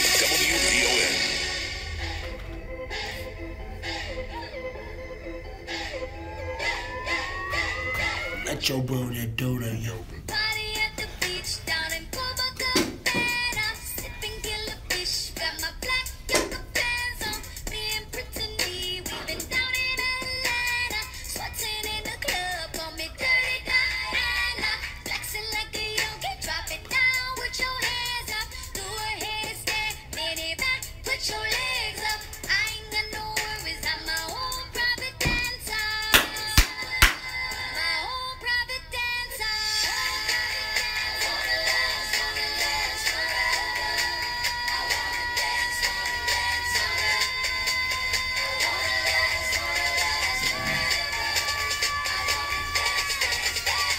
Boom, baby bend over, baby bend over, baby bend over, let me see you do the yoga, baby bend over.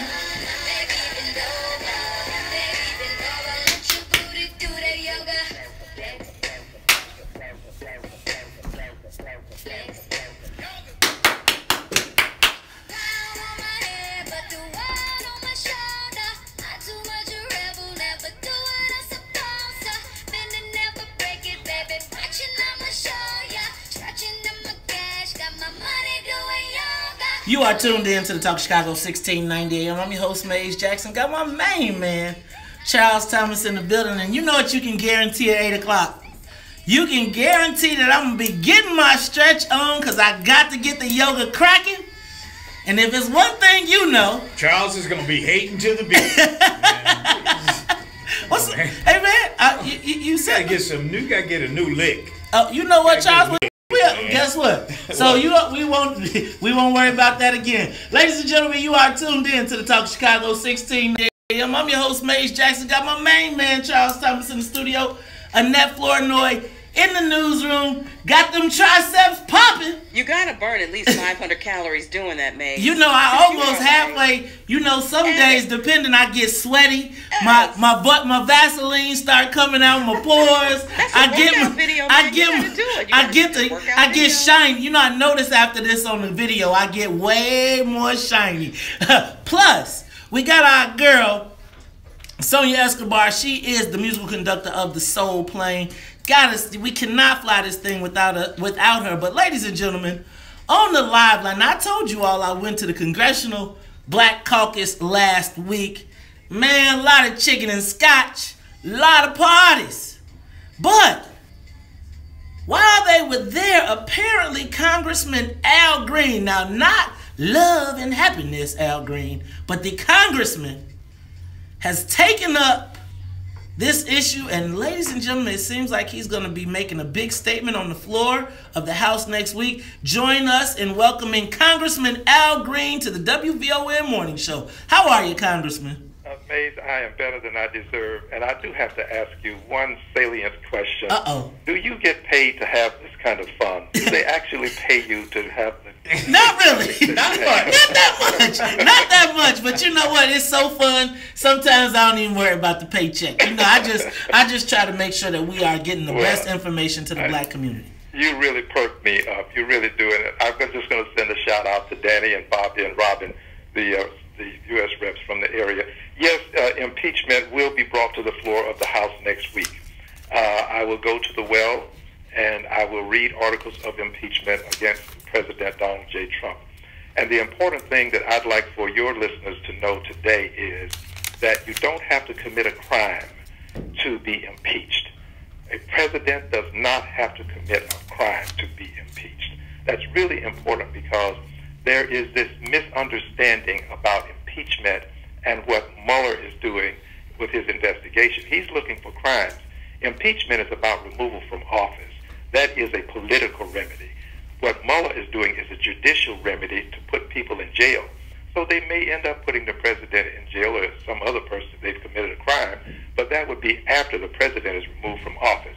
So we are going to bring impeachment to the floor next week. Congressman Charles Thomas here, given the fact that the Republicans control this House, I mean, be realistic here. I mean, you can make a grandstand show, but is it going to go anywhere? Well, actually, here is my position. A rain begins with a single drop of water. A fire starts with a single match. Someone has to be the fire. Someone has to start.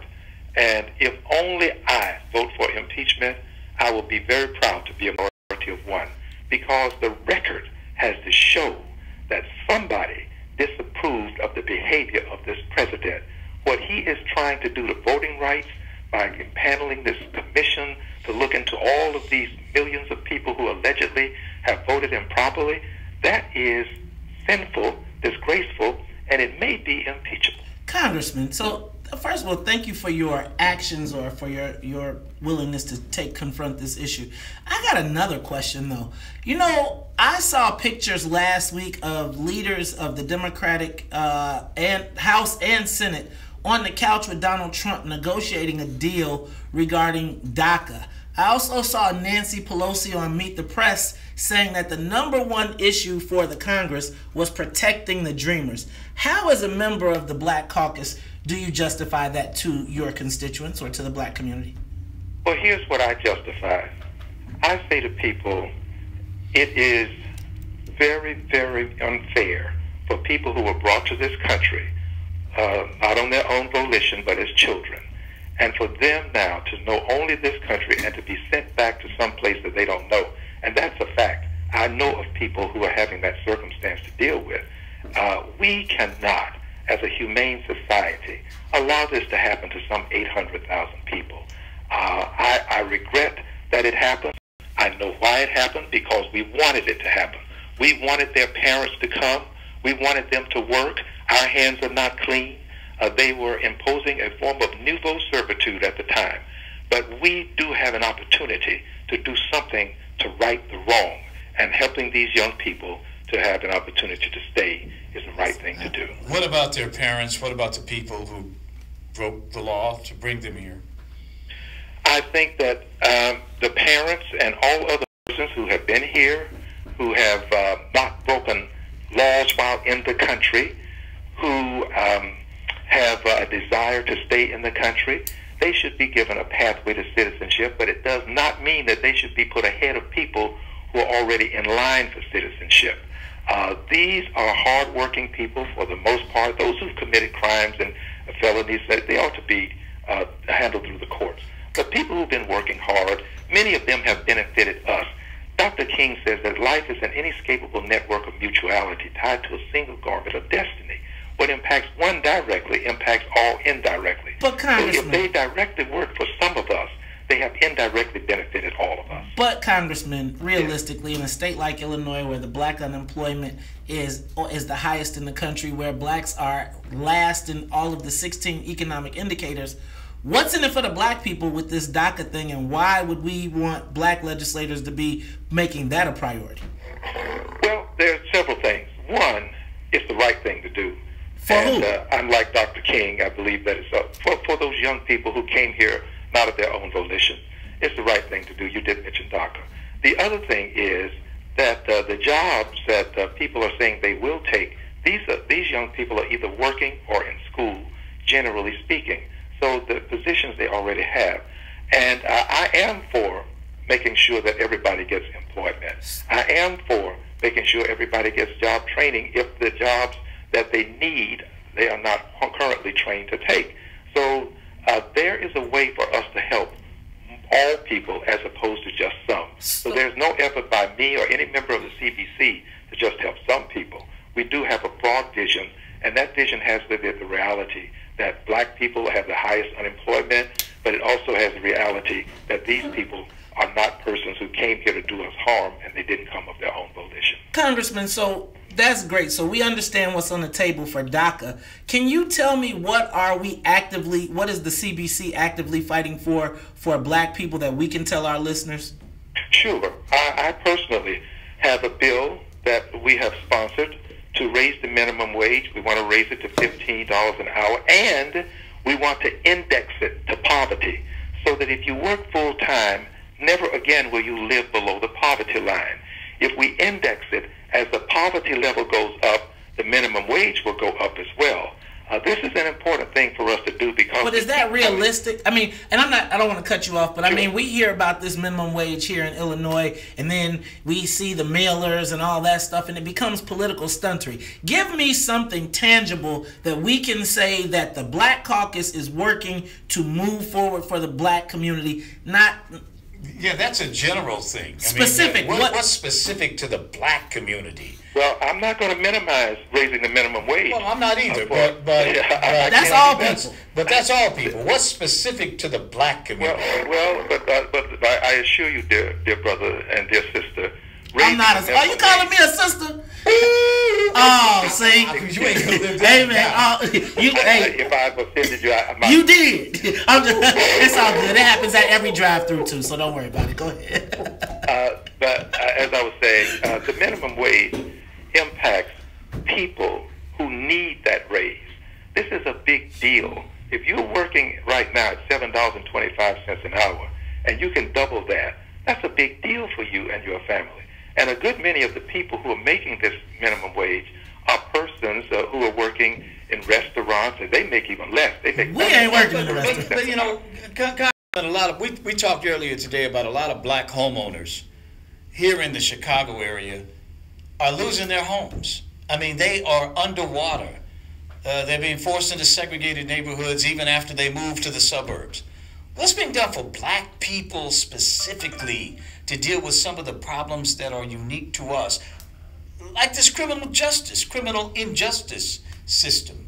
What are you all doing to deal with what we have to deal with? Well, let's start with the criminal justice system, then we'll go through some of the consumer issues that you raised.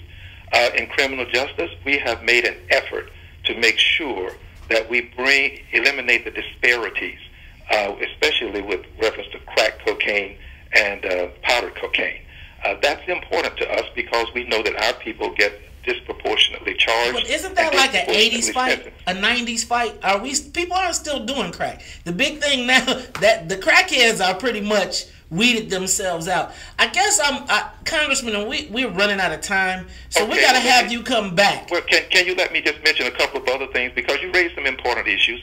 And by the way, I never refer to people as crackheads. That's not my vocabulary, so I wouldn't adopt that. I don't want These are human beings, and I understand, but I have to give you my position. They're human beings, and I still love them, and I want to help them.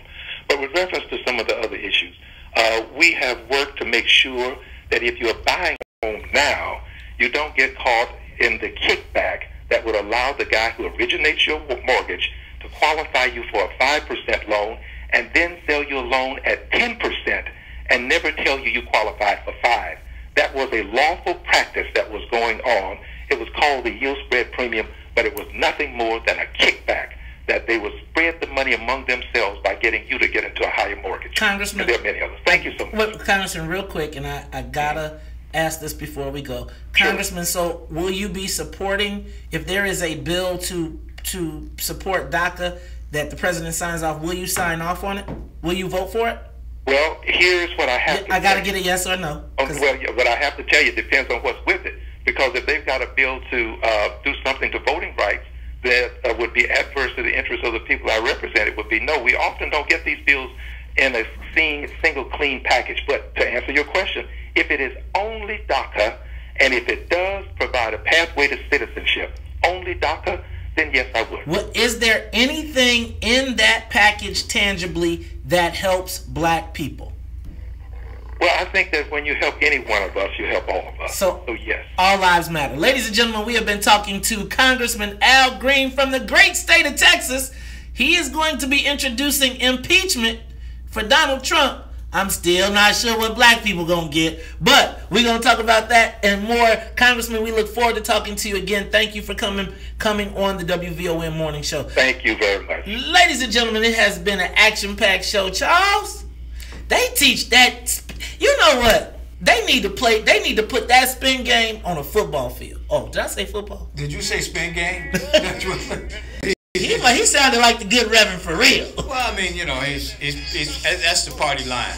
I mean, you get all over the country. Charles, this man came on our show, on the black show in America, to tell us why all lives matter.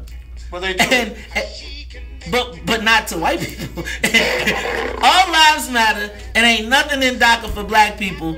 But, hey man, we gonna stop that. We gonna fix the disparities between crack, cocaine, and powder. It seems like they living in the past. They did that. They living in the past, man. I'm telling you, with Robin Kelly being the youngest member of the CBC at a little bit over, I'm not going to tell her age, but a little bit over. Really? She's the youngest member. Out of here. Youngest. I did not over 60, age. Brother. We are living in the past. Ladies and gentlemen, this is the people. So, look. I learned so much listening to this show. Man. Really? Child. She's the youngest? Youngest. And she ain't no spring chicken. Thank you. But no disrespect to Robin Kelly, because I love me some Robin Kelly. Ladies and gentlemen, this is the WVON Morning Show. South Suburb. She out in that South Suburban area too. She should be for property tax freeze, huh? We'll have to ask her next time we talk to her. But you know what? We'll have to ask her about that pop tax. If we can get some people on the show, because you know. And man, tomorrow, yes, Richard Boykin's going to get an announcement 10 o'clock in the morning about whether or not he will make a bet? Or will not. I want to bet. Want to make a bet? I'm not going to bet. Okay. I'm just going to let him say it. All right. Well, y'all.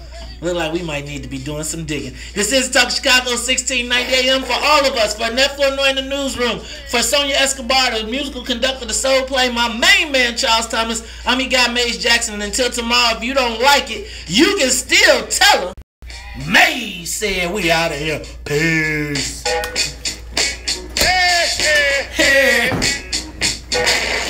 from the WVON. I think dude got one of them slick backs. He got the, you know, he got the wet preacher hair. Oh, I better stop doing that. Ladies and gentlemen, they call that a concholine. They got I don't know about a conch. Yeah, that's what Malcolm X had to put his head. Concholine. He had to put his head. They put that concholine in your head. See, I don't have any hair. I can't get a conch. Or I had a conch, and let's see what happened to my head. But anyway, yeah, man. Everybody's talking together. Hey y'all, I want to tell you all thank you for tuning in one more time. It is nothing we enjoy more than sharing this information. Huh? What the hell happened? With the WVON morning show, I'm your man, Maze Jackson, Charles Thomas. We are signing out early. Hopefully, y'all, I can get my car back today and hit the road. All right, we are out of here until tomorrow. Peace. No yoga, please.